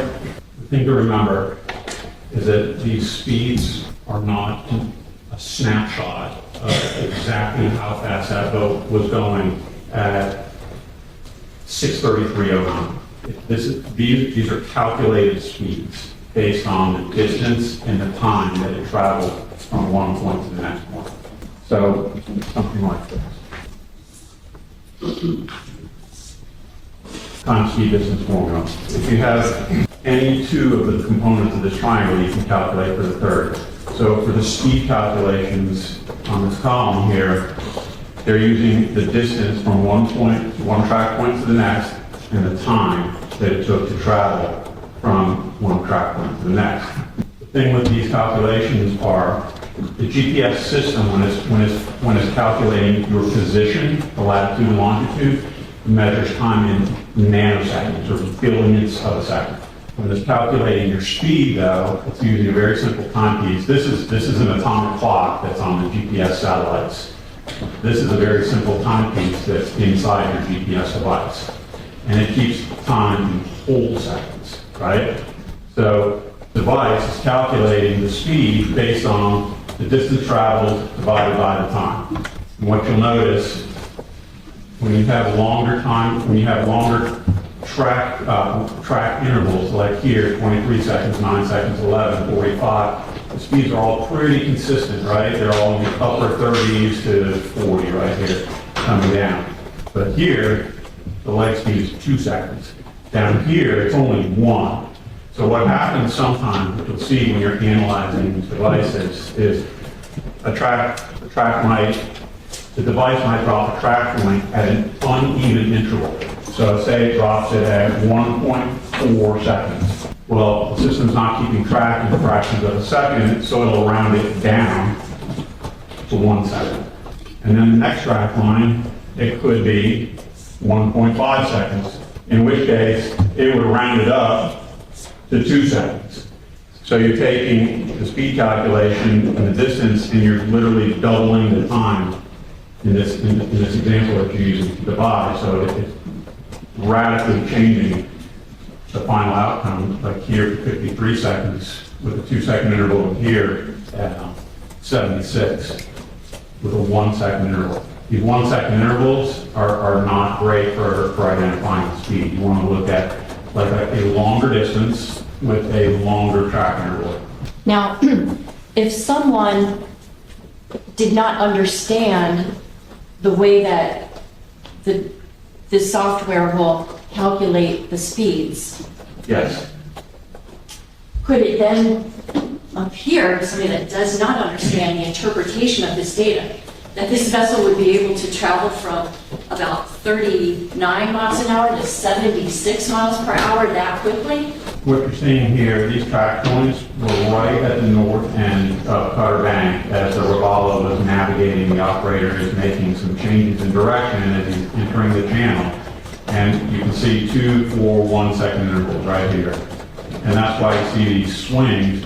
If you actually took those numbers and you averaged across all 4 or 5 of them, guess what happens? It smooths out. Is this an error on the part of the GPS data or device? It's not an error, it's just you're pushing the limitations of the device's ability when you're dropping track points when you're going, and the faster you're going, the bigger this discrepancy is going to be. So at slow speed, a 1 second interval might not be that bad, but when you're going fast, faster you're going, the bigger the change is going to be.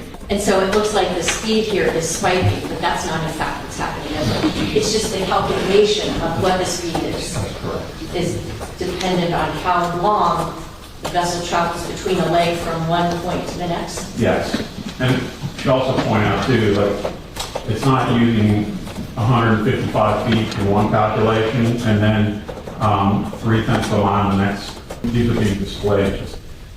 There's 4 or 5 placeholders in this column right here. It's using the actual measurement of each one. Do you know a person by the name of Brian Emond? Yes. Did you do a download or provide assistance to him to download those SIMRAD devices that were taken into custody in this case? I didn't assist him, so to speak. He was unable to unlock the PIN code on the device, so I assisted him in unlocking the device, but I was present when he downloaded the GPSs. Were there any attorneys for Mr. Pino present when this took place? Yes. And who was it that brought the actual SIMRAD devices to Mr. Emond to examine the data on those? Lieutenant Thompson. Has Mr. Emond ever taken your GPS data courses? He has, actually. Okay. Do you know a person by the name of Christopher Cairns? Yes. Is he actually in the courtroom today? He is. Can you just point to him? Not that he's on trial or anything. No, he's at the defense table right there. Okay. We'll stipulate. Okay. Was he present when Mr. Emond did the download of the SIMRAD devices? No. Has he ever taken any of your GPS data courses? He has not.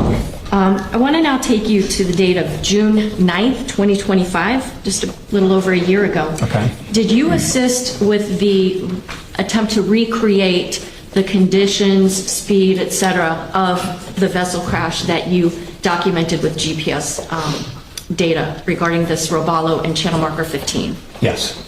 Can you explain to the members of the jury what steps were taken to try to, as closely as possible, redo that crash without actually resulting in a crash? Sure. Let me move this out of the way a little bit so you can... I have a set of red buoys, and I have found over the years that it is extremely helpful to go out, to actually go to the scene and put buoys on the latitude and longitude coordinates of the individual track points, because it's one thing to look at it on a Google Earth image from a bird's eye view. It's completely different to go out to the scene and actually see everything in 3 dimensions. So what we did, we brought the buoys out, and we used GPS, one of my personal handheld GPS, and we deployed 2 buoys, the one immediately before impact, and then the second to last buoy prior to impact. Now, is going on a boat from like 43 to 47 miles per hour anything like being in a car going from 43 to 47 miles per hour? It's hard to compare cars and boats. They're vastly different. What's the difference when you're on a boat going at that speed? So cars steer from the front, boats steer from the back. So like when you turn the wheel on the boat, it doesn't turn the front, it pushes the back, right? There's no brakes. And even on the best day, it's loud. You have 600 horsepower, 12 cylinders roaring behind you. You have the wind in your face. You have at minimum, some vibration depending on the sea condition for the day. There's a lot of differences. Okay, so like what do these buoys look like that you're dropping to try to, mark where these 2 last track points are prior to impact? It's just a 12-inch styrofoam buoy, and it's got a fiberglass rod through it. It's got a reflector and a red flag on it. The bottom of it is weighted, and so when we got out to the scene, I measured the depth, and I had a weight on the end of the line, and so I wanted to, as closely as possible, approximate the depth so there wasn't a lot of swing back and forth when the buoy's floating above the anchor. And so I had Lieutenant Thompson position us as close as possible to the latitude and longitude position using my GPS. So I was sitting on, we're not using the vessel GPS, we're using my GPS for me sitting on the back of the boat, and I'm guiding him to the exact latitude and longitude coordinates that were recorded by the GPS, and I dropped the buoy there. And then we dropped that was the second to last, and then we moved up and did if I'm remembering the right order, and then we moved up and dropped the buoy right near the channel marker, which was the one immediately prior to collision. And then was Lieutenant Thompson there with you? Yes. And who was piloting this vessel? Lieutenant Thompson. And just in total, how many people were on the vessel for this recreation? 3. Were these people all wearing personal flotation devices? Yes. You didn't have 14 people on the vessel? No. Were you and Lieutenant Thompson out drinking beers prior to this exercise? No. Once Lieutenant Thompson begins to pilot the vessel through the Cutter Bank channel toward those buoys that you had placed using GPS, was he able to accelerate the vessel to 43 miles per hour at the first buoy that one would pass by, and then up to almost 47 miles per hour at the second buoy right next to the channel marker? So we actually started quite a bit further north up the channel, and so we were already traveling at 43 when we passed marker 13A and when we passed the buoy. And then once we passed the buoy, Lieutenant Thompson accelerated the boat up to 47 miles an hour as we passed in close proximity to marker 15 and the other buoy.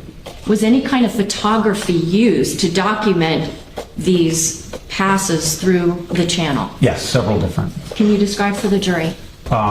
So I was using my GoPro camera, and we made multiple runs putting the camera in different locations. And we also had the Miami-Dade Marine unit out there with one of their drone pilots who was flying a drone above us. At any point, did you film one of these runs with the camera attached to the starboard stern or the rear right side of the vessel? Yes. Why did you think it was important to put a camera at that location of the vessel? I thought it was relevant to see what it looked like looking down the starboard side, the side that was impacted. Did you also place a GoPro camera from the vantage point of right in front of the center console on the windshield? Yes. I mean, I would love to have had it from the operator's perspective, but the console on the FWC boat is nothing like Mr. Pino's boat. So we put it we stuck it with a suction cup on the windshield right in front of on the front side of the console, like down towards the bottom of the windshield, so it's not obstructing the view. Would you think it would be prudent to put the camera in the line of sight of Lieutenant Thompson? Probably not. Probably not, okay. Was there another place that you placed that GoPro camera so that we could see the vessel approaching the channel marker? Attached to the actual channel marker and recorded a northbound perspective to see the boat approaching the marker. Mr. Albert, you're here in your Albert consulting capacity, not Yes. lieutenant capacity. All right, I want to play for you, it's the exhibit labeled GoPro front of vessel with speed. What marker is this? 13A. 13A. 14. Minutes went by. Replay this, but stop it at certain parts. Okay, right here, can you point out any channel markers that are visible right now? 12 and 13.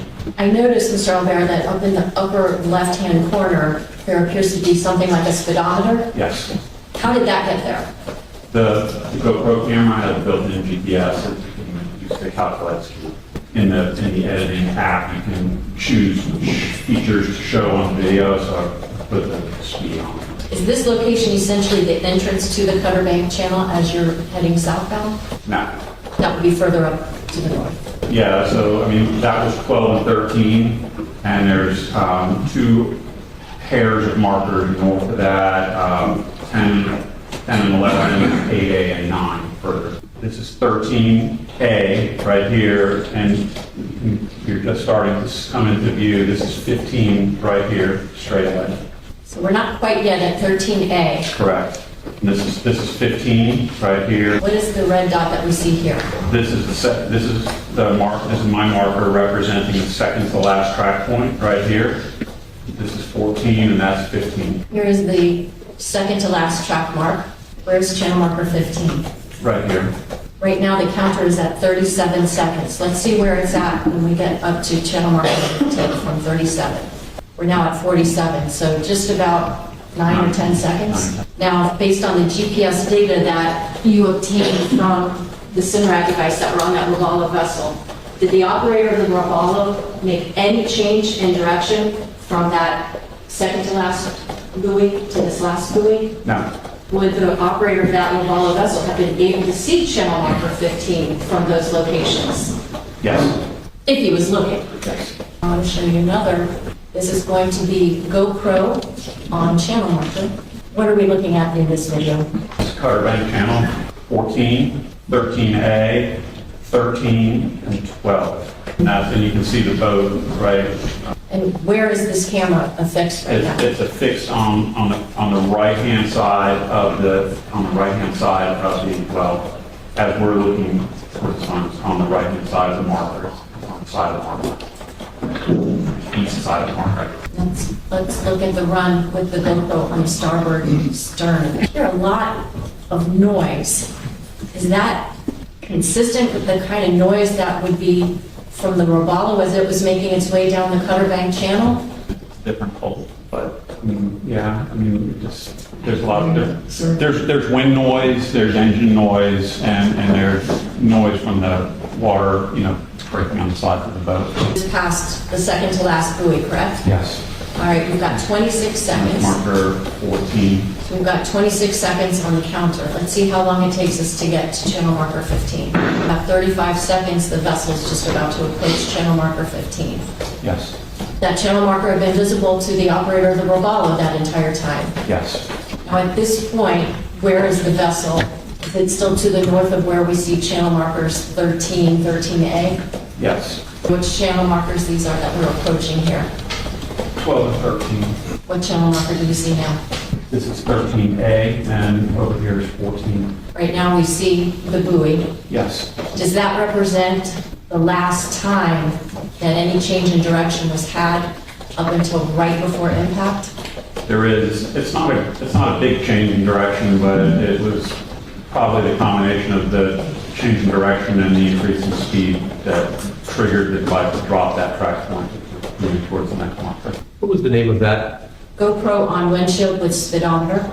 Thank you. You're welcome. Okay, we just have two more to give the jury an idea of what was recorded. As long as I can video game. There we go. Right on the seat. What?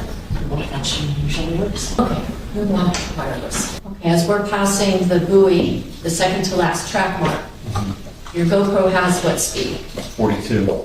And on the GPS device, what was the speed at the second to last track mark? It logged at 43 miles an hour speed Okay, there. so 1 mile an hour difference. It's not easy to exactly get the speeds on a boat. Did the vessel accelerate somewhat between that last track point and as it approached the Yes. channel marker? Okay. And then the last one, multi-view, windshield and channel marker. Did you have the capability of actually doing like a picture-in-picture type of view so we see two different views? Yes. Can you explain to the jurors what that was? Again, in the GoPro editing software, you take one video and insert it in the other so that they both play like picture in picture. It's an option there in the camera. This is from the channel marker. And they're synchronized so that Yes. you see at the same time? Yes. From the channel marker perspective, are we at this point able to see the boat coming? Yes, the boat is right there, and marker 15 is right here. So if these were living objects, they would be able to see one another. Yes. Mr. Albert, I have no other questions for you. Thank you. Thank you, Judge, and good afternoon, Mr. Albert. Good afternoon. You and I are meeting today for the first time, Yes, sir. and wanted to just establish a few basic points when we begin. You were not an eyewitness to the event of September 4, 2022, correct? Correct. And you were retained by the state to do the analysis that you've performed today for the jury. Yes. And part of the role that you played was try to sort of recreate what might have happened on September 4, 2022, using the data you were able to retrieve from the GPS device on the Robalo. Yes. And so I just want to ask you a few preliminary questions. We got to see Lieutenant Thompson operating his motor vessel sometime much later than September 4, 2022. I think he did it a couple years later. Yes. Okay. And in doing that exercise, it would have been relevant and perhaps important to try to replicate the conditions that existed back in September of 2022 so that the visual we see looks as much as possible like the conditions that existed on the day that Thompson did it, the same day of the Robalo incident, right? Sure. Okay. And in coming to that effort to try to replicate the conditions, you knew certain details about the September 2022 incident. I'll call it the Roballo incident so that we know what I'm talking about. The Roballo incident occurred at approximately 6:37 p.m., correct? Yes. And it was September. Yes. September 4, 2022 at approximately 6:37 p.m. Yes. So that's in the evening. Yes. It was actually still light out. Yes. There was actually at least another hour's worth of sunlight. I believe so, yes. And the sun sets in the west or southwest at that time of year. Yes. Okay. And so at that time of day, as the Roballo is heading down Cutter Bank Channel, the sun would be off to the Roballo's starboard right side, correct? Yes. It wouldn't be exactly 90 degrees to the right, more like 60 some odd degrees, right? I'd have to calculate it. I'll take your word for it. Okay. Did you do that calculation? No. Okay. And so when Lieutenant Thompson did his exercise, he did it in the morning. Yes. Okay. So in the morning, the sun would be off to the port side of Thompson's vessel. Is it a question? Yes. Yes. Yes. Okay. And you can assume there's a question mark at the end of every Will one do. of my statements, Yes, but sir. if not, Okay. I'll clarify. Okay. And at 6:37 in the evening on September 2022, that sun would be about an hour's from the horizon. Yes. Okay? Now, did you do any analysis of how the sun would reflect off of any of these markers in doing your analysis? No. Okay. Or how the sun would reflect off the water surface itself? No. Now, in terms of the visibility of the Roballo, where the operator is standing at the helm, would you agree that height matters? Yes. Okay. Now, you're under oath. Tell us how tall you are. I'm 6'8". 6 feet 8 inches tall. Yes, sir. Okay. And so at 6 feet 8 inches tall, you'd be a foot taller than a man who's about 5'8". Fair statement? Yes, sir. That math we can do without a calculator. And so your line of sight at 6 feet 8 inches tall is going to be better, would you say, than someone who's 5 feet 8 inches tall In his boat, in the Roballo? it's going to be worse. Yours is worse? Yes. Because? Because I'm looking right into the electronics box. So you're almost too tall for that boat? Yes, sir. Okay. But if your eyesight is below the electronics, that's a better line of sight than someone who's shorter, right? Somewhat, yes. Okay. Let me see if I have the image I wanted. Where did those exhibits go that I put aside, right? No? Hold on one second. Did someone put them back? Oh, here they are. Thank you, thank you, thank you. And so let me show you what's already in evidence as State's Exhibit 104.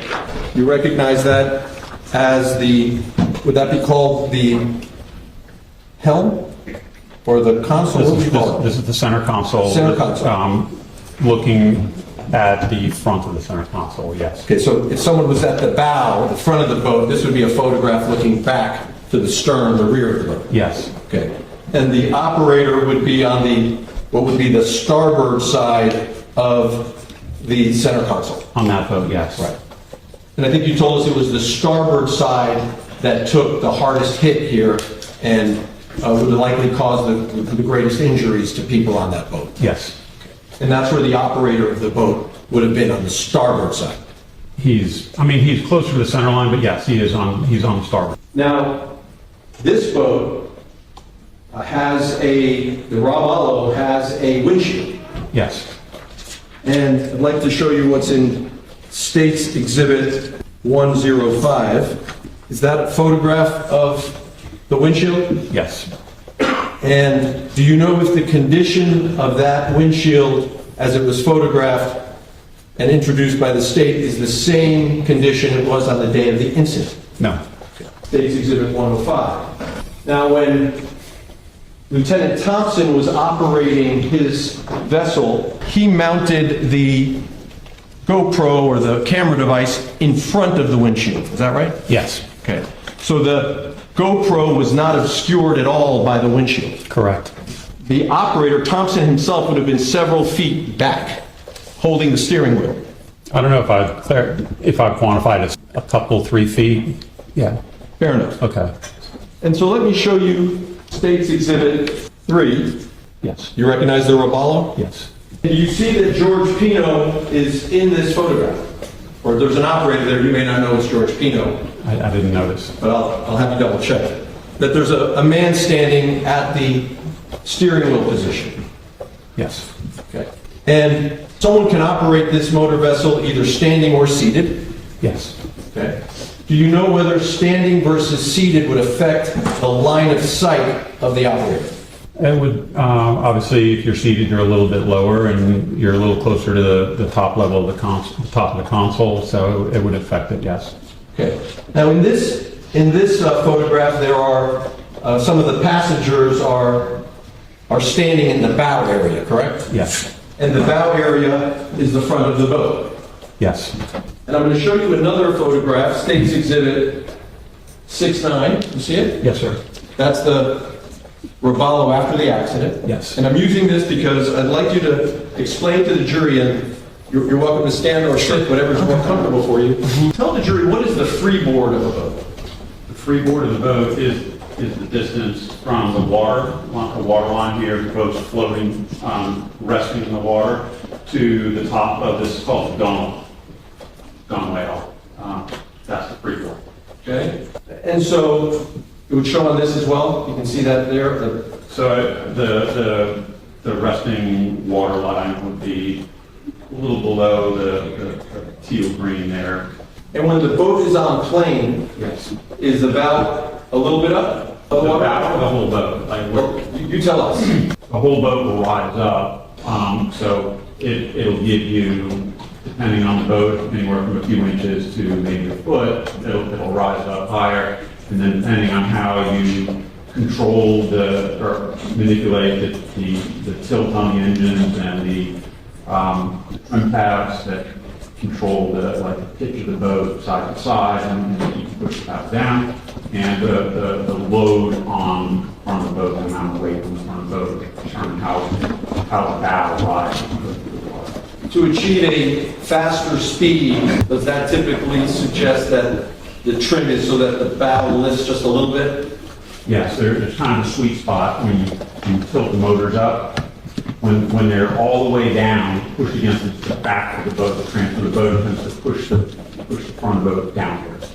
If you trim it up, the bow starts to rise up a little bit, and there's a certain spot where it gets the most efficiency, and you'll feel the boat accelerate a little bit, and then if you continue to tilt it up, then the prop will start to slip, and it will lose some speed and potentially cause the boat to start porpoising where the bow bounces. And so a boat can gain speed simply by tilting the engines without accelerating or giving it more gas, correct? Within limits, yes. It's not going to go from 0 to 60. No, you're going to depending on the hull style of the boat, you might gain a couple of miles an hour.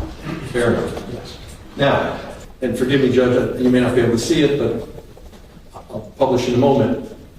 Here, you see some of the passengers are seated on what you described as the gunwale or the gunnel of the bow of the boat? Is that what that's called? So I would categorize that as the bow or on top of the anchor lock on the very front of the bow. So on the anchor locker? Yep. Okay. And is the gunnel, what I'm pointing to here, this sort of white Yes. surface here, like a Yes. like a rail? Not a rail. It's really the top of the flat part.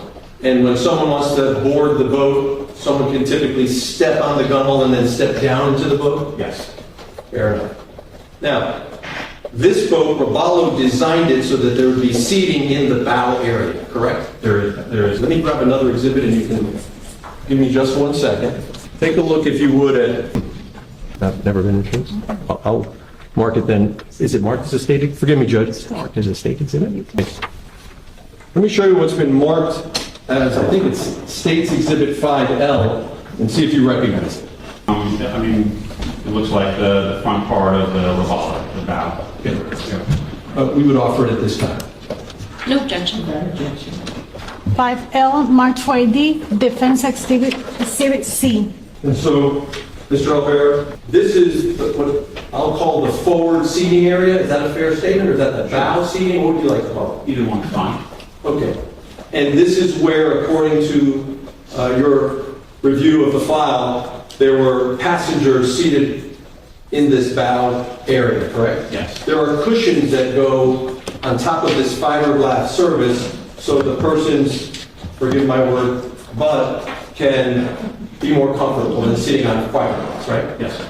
And you recall that when someone is seated in that bow area, there's about 12 inches between the top of the cushion and the gunnel. Yes. Okay. So now, you stay with me just one second. In Exhibit 3, the passengers are actually sitting on the gunnel, right? If that same passenger that I'm pointing to were seated on the cushion, you'd expect her torso and her body to drop about 12 inches. Yes, sir. And so that when seated while the vessel is operating, that passenger's torso and head would protrude above the bow, anchor, gunnel, whatever it's called. Yes. Okay. And the pilot looking over the bow might have his or her visibility obscured by the passengers seated in the front of that boat. Yes. Okay. And if the passengers are, for example, seated, listening to music, waving their arms and dancing in their seat, that could obscure the pilot's view or the operator's view. Both obscurity and distract, yes. Okay. Thank you. And in this case, you know that there were 7 passengers seated in that bow area while the vessel was underway going through Cutter Bank Channel. Yes. Now, the Robalo alighted with marker 15. Yes. And you testified that you could see from the transfer marks on the edge of the Robalo, there was some green color there. Yes. And you've explained to the jury that that green color would have come from the day marker itself, that green marker, right? Yes. Okay. Let's take a look at 22. That's the green marker? Yes. The green marker itself is 3 feet by 3 feet, isn't it? The day marker itself. I think that's standard, yes. Okay. And so, if I could, can we publish this one on the big screen so that the jury can see it better? I think so. Which one is it? This would be State's Exhibit 22. Now, It's not on the... not on it? No. Okay, so we'll do it this way. Now, let's take a few steps here. If the marker is, I'm going to use this as south, but I keep changing north and south, so apologize. This marker 15 down south has the marker protruding above the water line, right? Yes. And depending on how high the tide is, that marker to the eye will appear closer to the water line at high tide. Marginally. Okay? Yeah. Maybe slightly. A few feet, actually, right? The tide could drop from high tide to low tide, could be a several feet difference, right? Not in this area. What's the difference? I think the tide on that given day was 1.75 feet that it rose, so a little shy of 2 feet. Okay. Yeah. The marker is 3 feet. When I say the marker, let me be clear. The day board, the green board is 3 I understand what feet. you mean, yes, sir. So roughly half or more than half the size of the day board is the difference between it being at high tide versus not being at high tide. The water level on the marker is a foot higher or lower. The marker itself never moves. Of course, but Yeah. the boat is going to be higher in the water at high tide than at low tide. Yes. So that marker to the operator's view is going to look lower when it's high tide. A little bit. Okay. Yes. Now, on September 4, 2022 at 6:37 p.m., it was high tide, wasn't it? It was close to high tide, I believe, yes. Now, when you first did your analysis in this case, Yeah. you had reported that high tide was at 10:29 p.m., correct? Yep, I just reviewed that, and that was low tide. And you reviewed that because today I brought that to your attention. You did, yes. Okay. So you were operating under the assumption that this entire event, until today, until we're here in this courtroom today, you assumed that the accident happened at low tide. I'm sorry, you assumed that low tide was Well, tell us, what did you assume? I didn't make any assumptions because I didn't consider the minor difference in a foot or two of water level to play a factor in the collision. However, we have a 6-hour tide cycle here in South Florida, and so if the accident happened at 6:30 and the high tide was at 10:30, we were midway through the tide, and that would have meant that it was about a foot different. Actually, a third of the way, right? Low tide would have been about 4:30 that day, 4:30, 10:30. under your math. Sure. 6-hour difference. Okay, sure. Yesterday, Lieutenant Thompson said high tide was at 4:48 p.m. Do you know where he got that number from? I don't. But as of today, we now know for certain from your own investigation 15 minutes ago when I asked you to check, high tide was right about when this collision occurred. No, it was not. It was 4:30. It was 2 hours potentially before the collision occurred. Double check. What time was high tide? We're talking now about high tide at the Totten Key Station in Biscayne Bay, right? I don't have the, so I don't know where the Totten Key Station is located. I did a quick review because you asked me to. So there's fluctuations in the tide, given Biscayne Bay is so large that high tide at one area might be an hour different from high tide. And I'm speculating on the tide difference. So generally speaking, it looks like the high tide, based on what I looked for, high tide was at 4:44 p.m. On which day? September 4th. At which location? I don't know. Okay, well, can you check Totten Key, which is what the... I can't do it while I'm sitting up here. Okay. It would take me some time to find that because it's not something I could just... Okay. Your report said it was at 10:29 p.m., correct? Page 6 of your report? Yes. Is there a way that you can, if not at this moment, but later today, do the research and tell us what your final answer is on when was high tide on that day? Sure. And what would be the appropriate location to look for to determine high tide? Would it be the closest location to where the incident occurred? Yes. Are you familiar with the map of the area? I am familiar with the map of the area, but I'm not familiar with the locations of the tide stations on the area. Okay. If I show you the map. Yep. Exhibit 2. Okay. Do you see that? Sorry. Yep. Sorry. You see Totten Key is just east of the channel? Yep. You see that East Arsenicer is just west of the channel? Yes. And if those are the two closest tide stations to the event, would those be the best places to look to see what time was high tide on that day? Yes. Okay. So East Arsenicer and Totten Key. Okay. So let's go back to the channel marker. Let me show you what I'm marking as Defense Exhibit A12 for identification. Yes. Does that look familiar to you? Yes. Okay, is this a photograph that is included in one of your reports? Yes. Okay. A12 by the defense. No objection, Your Honor. A12 marked for ID, Defense Exhibit D. And Judge, we're going to try to publish it on the big screen. And while Mr. Armelino is trying to set up, do you see that, and I think I'm going to need you to join me here. Sure. Going over here so that they're not distracting us as much.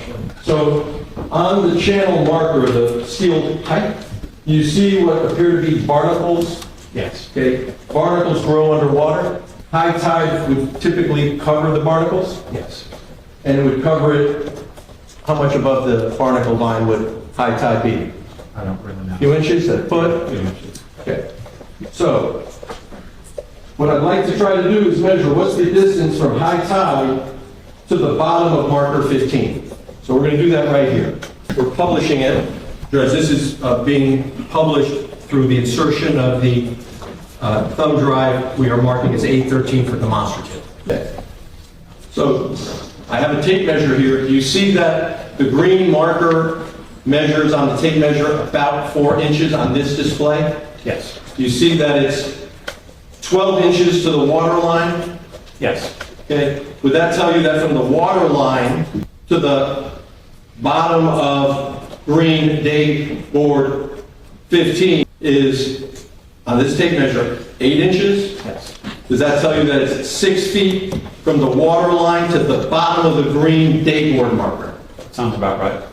And that would make it 9 feet to the top of the date board marker, minus whatever the difference is in the tide change if it was high tide. Yes. When the collision occurred. So that date marker, the quote could strike that day marker, right? How high is the boat, the freeboard we just talked to the jury about, when it hits this marker on the starboard side and then strikes the green marker? I don't have the measurement from the tip of the bow to the water line. Okay, that's all right, thanks. Okay. You had talked earlier with the jury about how the boat hit we know it hit the starboard side, the right side of the boat, and we know that the gunnel is above the water line, Yes. right? And when it hits this fixed object, since it hit it on the side, it's going to sort of flex up, you said. Correct.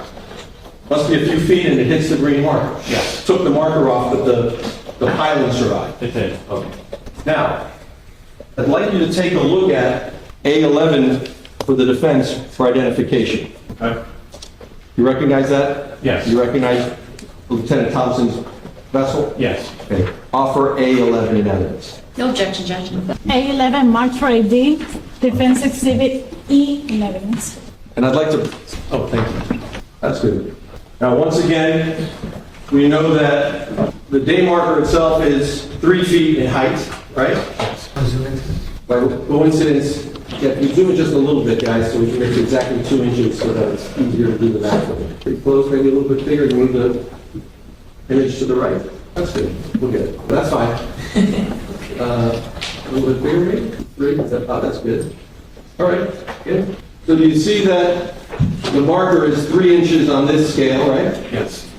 And that's 3 inches.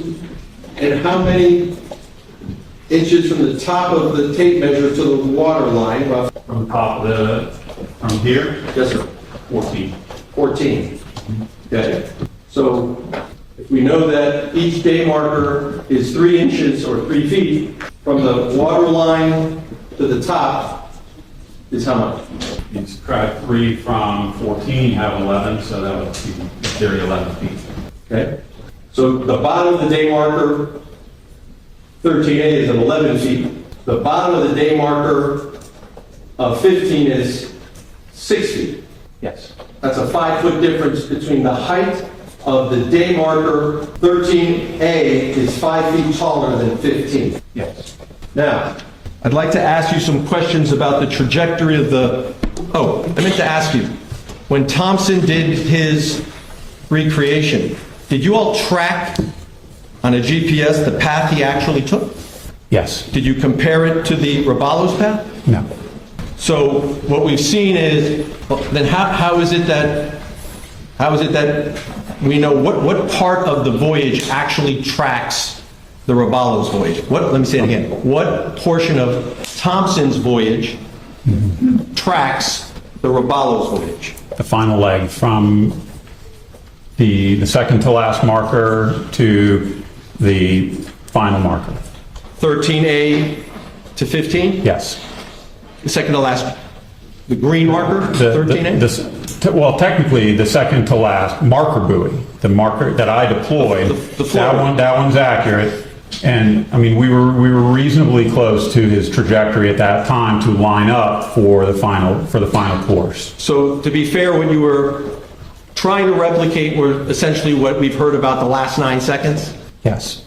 Okay. Up until the last 9 seconds, were you all focusing on replicating the Roballo's path? No. Well, I mean, we were trying to follow closely, but we didn't deploy multiple buoys along the way to directly copy his path. So the initial acceleration by Thompson that we see might have been from a different position from where the Roballo was on September 4th? Yes. Is it initial when we jump up on plane to start? Yes. Correct. Let me show you what's been marked as defendant's A6 for identification. Yes. This is the Cutter Bank channel with the markers in green and red, not to scale. Yes. Okay. Offer A6 into evidence. No objection, Your Honor. A6 marked for AD, defense exhibit F. And I'm sorry to make you stand and Not a problem. get our steps in here. Sure. So marker 15, the site of the elision. Yes. Markers 15, 13A, and 13 do not make a straight line, correct? Not precisely, no. Okay. There's an offset. A little bit, yes. Okay. As the Robalo is coming down Cutter Bank Channel like my finger is now, maybe I should borrow the pointer if that's available. So I'm not touching the screen, but if it's not available, that's all right too. There comes a point where the green marker 13A obscures green marker 15. I wouldn't necessarily agree with that. Okay? Take a look. Let me show you defense exhibits A7, A8, and A9. Take a look. Sure. A7, A8, and A9. Am I right? From the perspective that you took this picture, you can still see it, but 15 is somewhat obscured by 13A. This would be probably a quarter mile or more out. Okay, so let's offer that as evidence at this time. No, I'd like to watch eye on that. Mr. Albert, as you were looking at defense A7, A8, and A9, are you able to describe for us, given this perspective, where the photographer would have been in relation to the channel? Not precisely, but it looks like pretty much in the middle of the channel. And this is just, yeah. Oh, you mean on the chart there? Yes. Okay. Just set those down here. Okay. And if you could just kind of scooch back a little bit so everyone Sure, okay. So this one looks like it's the furthest perspective. This appears to be marker, yeah, so this would be marker 12, and this would be marker 13. This is marker 13A, this is 14. So that would be, let's see here, that's 13A, that's marker. So it's like probably about where that depth reading 2 feet is out here, in this vicinity here. Now, that's obviously a snapshot image, correct? Yes. That the defense has given to you. Now, is it your understanding that the Robalo vessel was stopped in place No, through the channel? no, it was moving it up in the low 40s. So is this necessarily an accurate depiction of what the operator of that vessel would have seen as he or she was traversing that channel? No. Judge, I object to the admission of that evidence. I believe it. You want to go ahead? Any other questions? Yeah, sure. This would be a still shot at one point in the line of the channel, right? Sure. We don't know sitting here, you weren't there, I wasn't there, whether anybody was actually looking down the channel at that moment in time. Correct. So this would have been an instantaneous view, but what we also don't know is exactly where the Robalo was from either side to either side. So it's not really, it's tough to say if at any point that 15 was obscured by the channel marker. But you can plot that because we have the track of the Robalo. So you could draw a straight line Yes. between 15, 13A, and see where does it intersect with the path of the Robalo, because you have the track Yes. showing the path. You could actually do that for us. Yes. Okay. Good. So high tide Okay. and the intersection point where the Robalo, looking down the channel, would see 13, 13A, which would be obscuring 15. Sure. Okay. Offer, Judge. Same objection, Your Honor. Can we publish it? Let me introduce. See what's been marked as defense A7 now, defense exhibit G in evidence, A8, defense exhibit H, A9, defense exhibit I. So which one is it? Sorry. So, that one is. What number? Oh, we go like that. Defense exhibit I. So, from this point of view, if you count the markers, the naked eye, it appears there are 2 green on the left and 2 red on the right.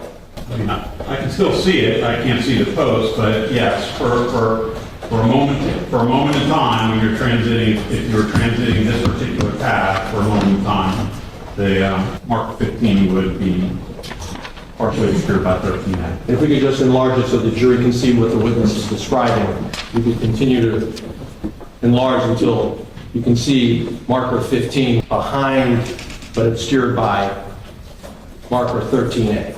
Now, the other 2 pictures, there's one, and am I missing one? You put 2? Oh, they're right here. Thank you. This is not an evidence yet. So I'd like to do these in sequence. So, starting with A7. Oh, sorry. Q?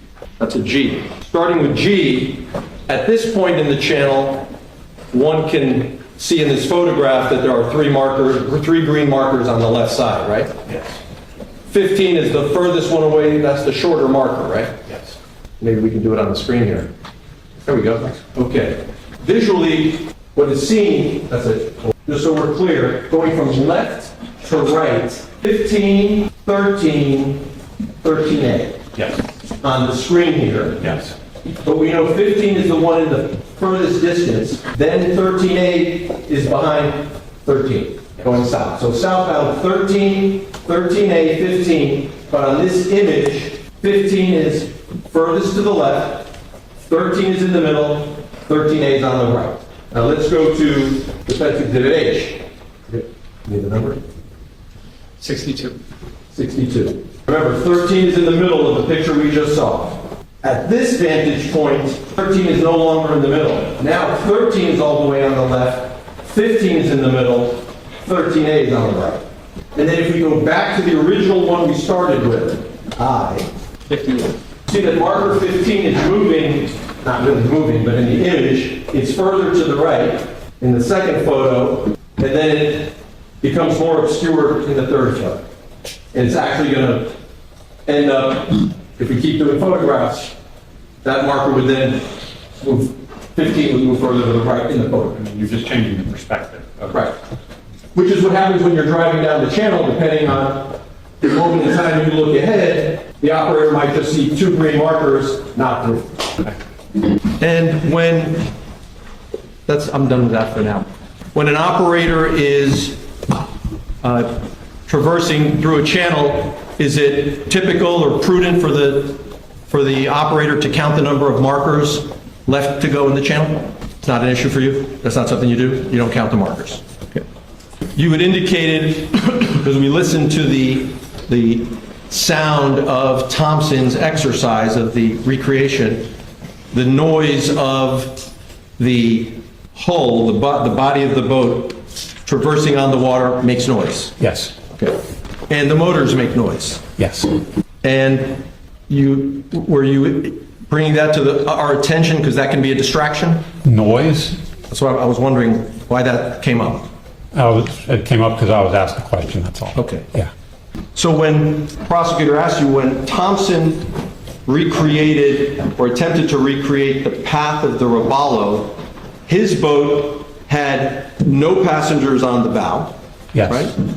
The camera was in front of the windshield, right? Yes. He, of course, was laser focused on replicating the path but avoiding the marker. Yes. And he was successful in doing that. Yes. One moment, Your Honor.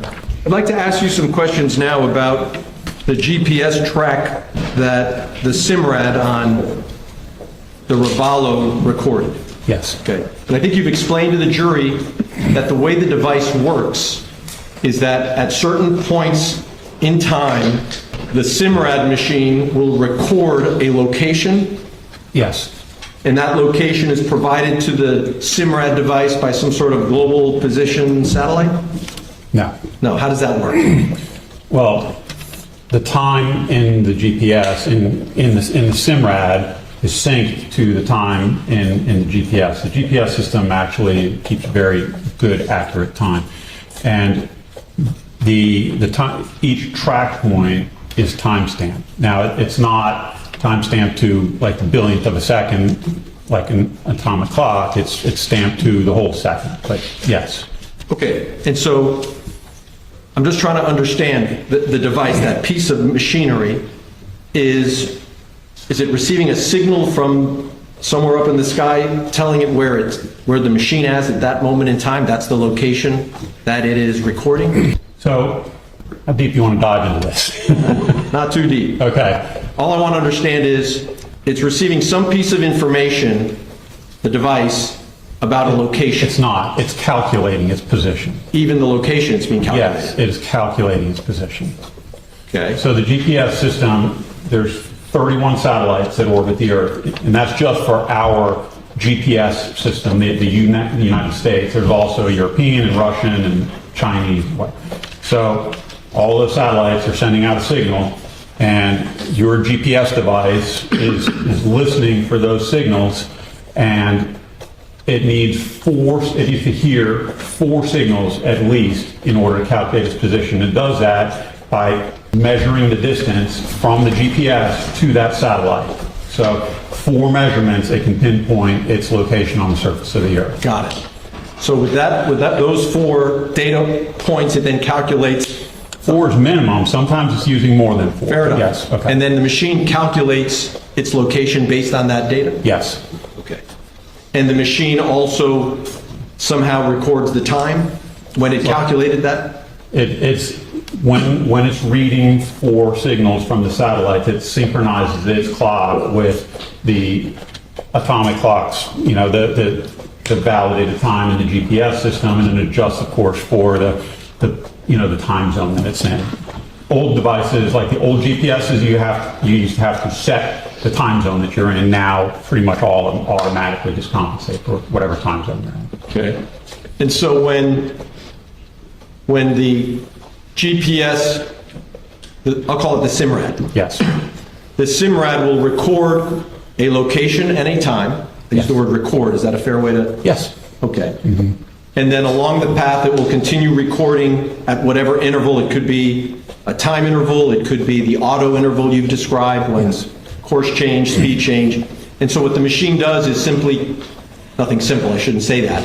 The machine is recording all of these points, all of these locations, all of these times, and then it's calculating on top of that speed, for example, based on the. So the speed is calculated by the software when I download that data and I put it into Garmin Basecamp or Google Earth or one of the other programs. The program calculates the speed based on the distance and the time in between the track points. So these SIMRADs, if I'm operating a motorboat and I see a speed on that motorboat SIMRAD, is that the same speed we're going to see in the data you put in there? It's very close, yes, very close. How is that speed being calculated? The one that's on the machine in real time? In the same fashion, but just at a quicker rate, because the GPS updates like 10 times per second.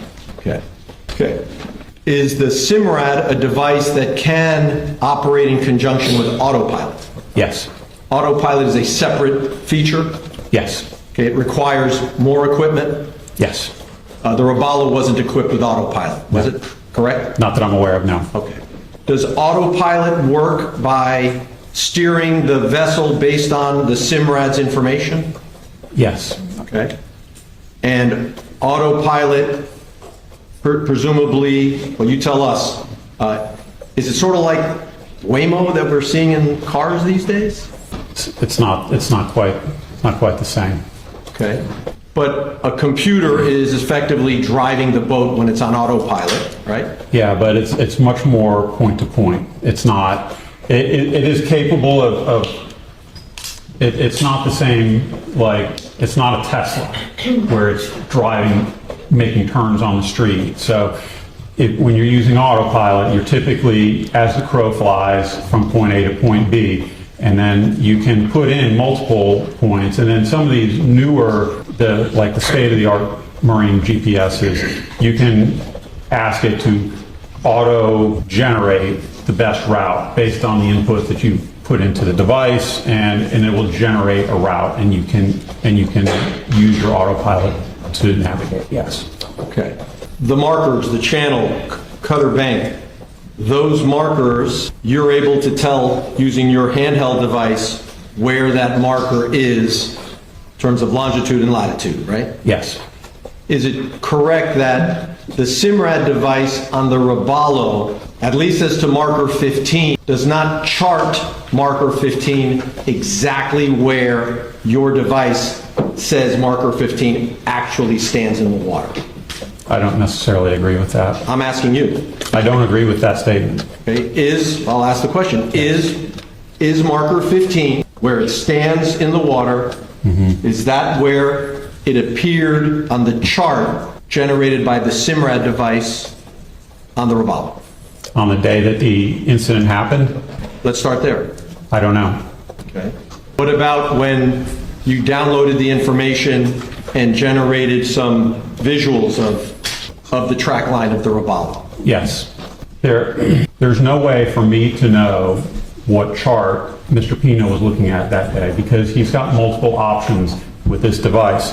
There's a base map, which is what I took pictures of and what the defense expert took pictures of. But that's just one way of displaying the data on there. There's also bird's eye imagery. His device was equipped with Navionics software.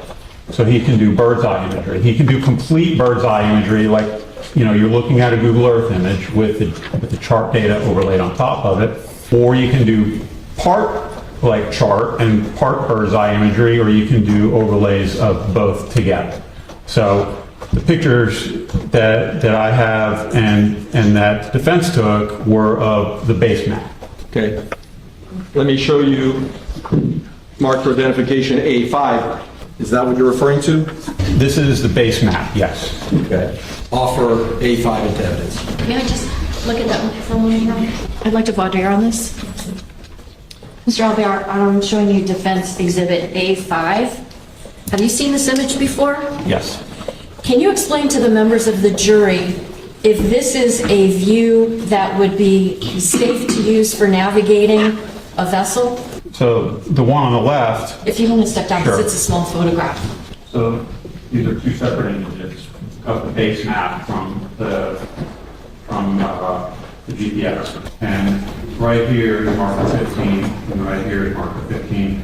The lighter shaded area is the intercoastal waterway channel. And the pink line, the pink dotted line here is what the Army Corps of Engineers represents.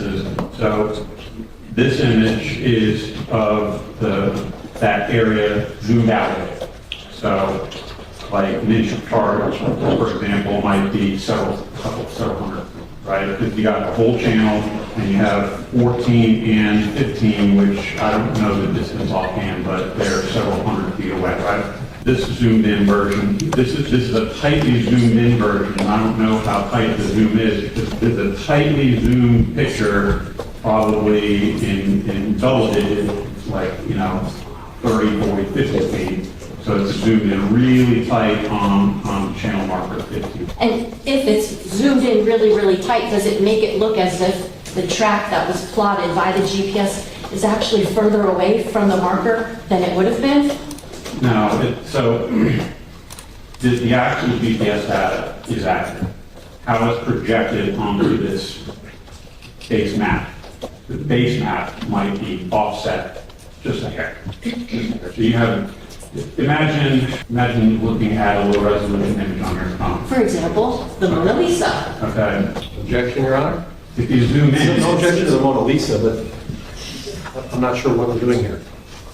Yes, Your Honor, so that the witness can explain the base map and the track lines. The closer you zoom in, the less detailed it becomes pixelated, right? And so if you look at the zoomed out version here, the track line goes right into channel marker 15. If you zoom in really, really tight, it's missing, and it's hard to say exactly how much it's missing by, how much the offset is, because we don't know what the scale of the picture is. I object to the image. I'm sorry, I couldn't hear. A5, You gotta give her a quick. Here you go. Sorry about that. A5 marked for ID, Defense Exhibit J. While we're putting that one on the screen, tell us what's A4. This is a picture of the base map on the SIMRAD device. Offer A4. No objection. A4 marked for ID, Defense Exhibit K. So, Mr. Albert, so this is the pink, you call it the, That far, yep. It's not always the center line, but it's in between the markers. so this would be Exhibit J, Defense Exhibit J. At least according to this image that was on the SIMRAD? Yes. Okay. At least this image shows that the track line of the Robalo was west of the marker, what it shows, right? Yes. In this image, yes. We know that it actually struck the marker. Yes. And we also know that it struck the marker on its starboard side, its right side. Yes. And that would suggest that the Robalo was headed towards that marker with its starboard bow alighting the marker the marker would be just right of center of the valve. Yes. Okay? It would be, what we would say is off the starboard valve. The marker would have been off the starboard valve. In my world, it's on the bow. On the bow. It's dead ahead. Okay. It's dead ahead. We're talking about, a couple of feet off to the right. Okay. Which means that the marker would be, in your world, the marker would be slightly west of the, I don't understand. this is south, right? Yes. It hit the starboard side, so the marker would be slightly west of the revolver. West is the main. Okay. At least according to the track line that Simrad produced, the marker was actually east of the revolver. So you're misrepresenting it because what, can I borrow that? You can take it. Okay, sure. Okay. This GPS data, okay, this is repeatable data that I can go out and see and put a marker on and measure every day in the real world in a couple of feet, right? And the marker, the Coast Guard posts a list of the locations of all the markers, all the way through the entire coastal waterway channel. So one of the first things I did when I went out there that day is I placed my GPS on the actual marker and reported latitude and longitude of the marker. It is exactly the same on my GPS. The latitude and longitude reported by Mr. Pino's GPS is within 1,000th of a minute of the exact location. And so that can be easily, first of all, it equates to about 6 feet, which is inside the performance limits of GPS, right? And it can also account for the distance from the actual physical marker to the actual GPS unit itself. So we know that boat, we know where it was when we hit. The reason it looks like this is because it's not because the GPS data is wrong, because if you take the chart, right, and you just move the chart slightly over this way. It's not the GPS data, it's this lower resolution base map that's being used to navigate. Okay, so, Maybe, we don't know that it was what he was using to navigate. but can you tell the jury what was on the screen in real time? Where that marker was on the screen in real time as the boat was moving? Now, I would also hope that he wouldn't have it zoomed into a 20-foot zoom scale because you wouldn't be able to see what the heck. Yes, Carlos, while I'm checking my notes, could you publish Defense Exhibit K, Kilo, for the jury? Thank you. So, what is now, this is K Kilo. Can you tell the jury what that is? Yes, so this is a picture of the screen. This is probably zoomed in to the tightest possible range on this. Is there a scale right It now? looks like this is the equivalent of 20 feet. It's hard for me to say, but that's what it looks like to me, 20 feet. Is this this is the Simrad from the revolver, right? Yes, And this is the image that, when the machine was turned on, that was visible to the viewer at that moment in time when the machine turned on? now, So what is that? this is a picture that I believe your, Mr. Edmund took, where he turned on the machine, and then he navigated to the chart plotter page, and then he zoomed in to the tightest possible range. Okay. But that's an image from the actual Simrad. It is. Was it transposed to base camp or anything like that? No. At that point in time? No. So the base camp business you told us about a moment ago doesn't affect what we're all seeing here right now, correct? No, the way that this image was set, the way that the examiner manipulated the screen. When you say manipulated, you're not saying the examiner moved this line or moved the marker, are you? No, You're just saying magnified, put his camera there so we could all see it here today. well, he navigated to the chart screen, and then When you say navigate, because we're here talking about boating, you mean, he went through the menu options, and then so see the crosshairs here, so that allows the user to scan around on the chart, and then when you hit the zoom function, you can zoom in on certain items. Like So if, for example, you want to know about this channel marker, you could actually hit the enter button here, and it would pop up. The pop-up would show exactly what marker it was, what number it was, and so on and so forth. That's all I have, Judge. Judge, I'm going to offer the thumb drive in case it's going to be easier for later viewing. It's the same content. It just makes it easier to see, perhaps. Yes, Judge. Yes, Judge. Understood. Yes, Judge, I'm counting. One moment, Your Honor. Thank you, Judge. Mr. Albert, where is your GPS handheld device? In this box? Yeah. I hope it's there. I'm going to drop it. It's pretty rugged. Do you consider this a machine? Yes. Is this a machine that is very precise in its ability to take measurements? Yes. Now, let's talk a little bit about the recreation that took place in this particular case. Was it daylight out when Yeah. that recreation was done? Yes. Was it still daylight out on September 4th, 2022, when the defendant crashed his vessel into the channel marker? Yes. I'm showing you exam states exhibit number 2, which is in evidence. I want to ask you something. This is kind of silly, but I have a little picture here. Let's say a representation of the sun. Now, the sun would be setting in the west, right? Yes. I think the defense attorney asked you if it was setting in the west at that time of the year. Does the sun set in the west all the times of the year? Well, I mean, it depends on the season. It's either a little further north or a little further south. But not in the east. So I didn't catch that. Sorry. that's okay. So now, when the defendant is coming down the Cutter Bank channel, is he going west where the sun is? Is there any reason to think that the sun blinded the defendant so that he could not see channel marker 15? If there was some kind of glare on the windshield of that Robalo so that it was hard to see, would prudent seamanship require maybe to slow down and to clean off the windshield so that the operator can see? I would argue that you should stop and clean the windshield to see. And go ahead. Sorry. No, that's okay. Because I think you remember telling us about some of those navigational rules. And I think number 5 was the one about being able to look out. 5 says you have to maintain a lookout at all times using all available means.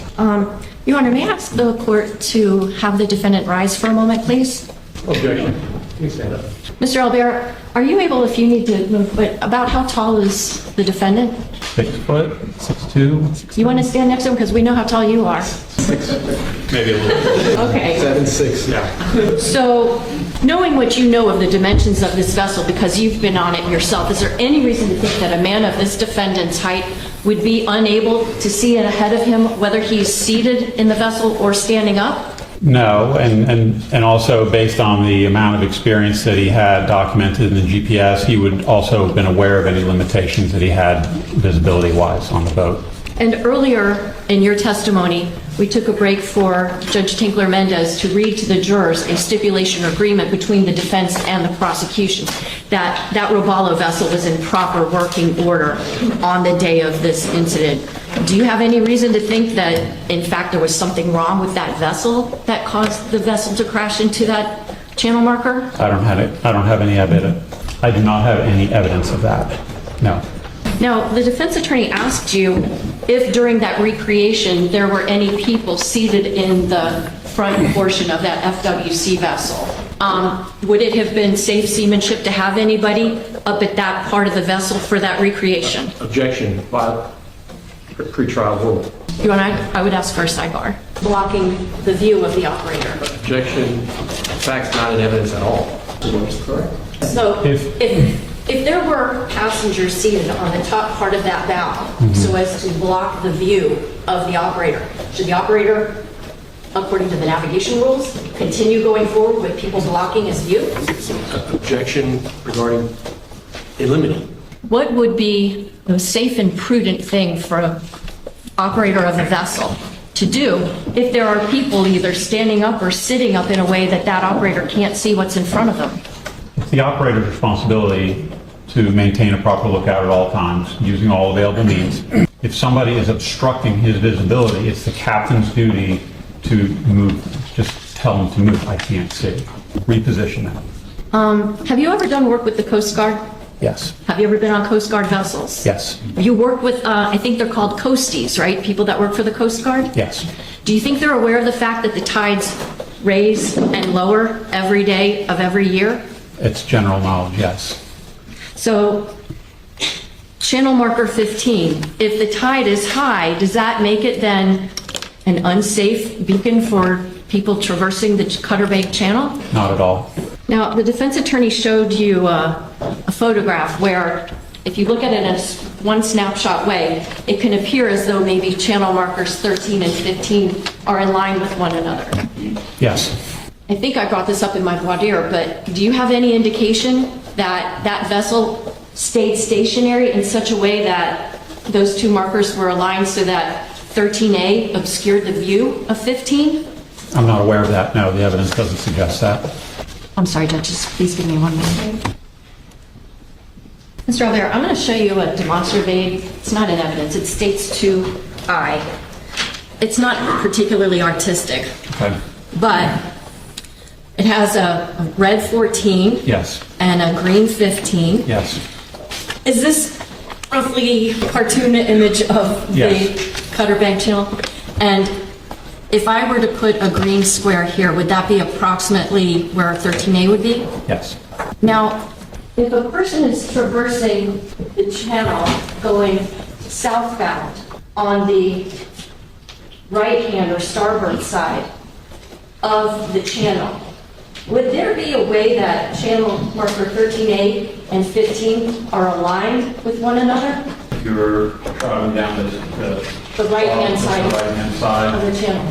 I can't say without researching it, but they wouldn't have gotten near either one of them. Are. So by being on the port side of the channel, not the starboard side that's going southbound, does that, even if that's happening, are these markers still fully visible more than, or channel 15, more than 9 seconds prior to that second to last and then last? If somebody doesn't see an object, does that mean that it's not completely visible?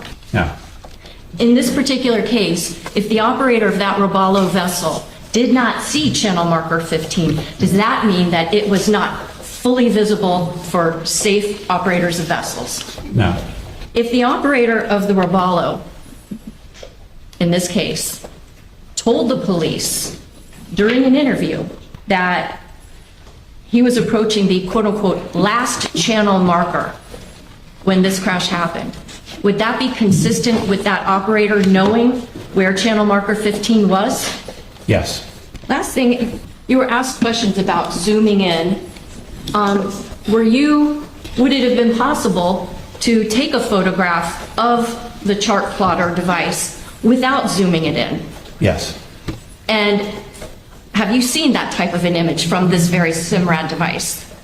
I think I showed one. They were side by side with one of the images. Yes, When the image is not super zoomed in, does the chart plotter show the path of the Robalo straight into channel marker 15? it does.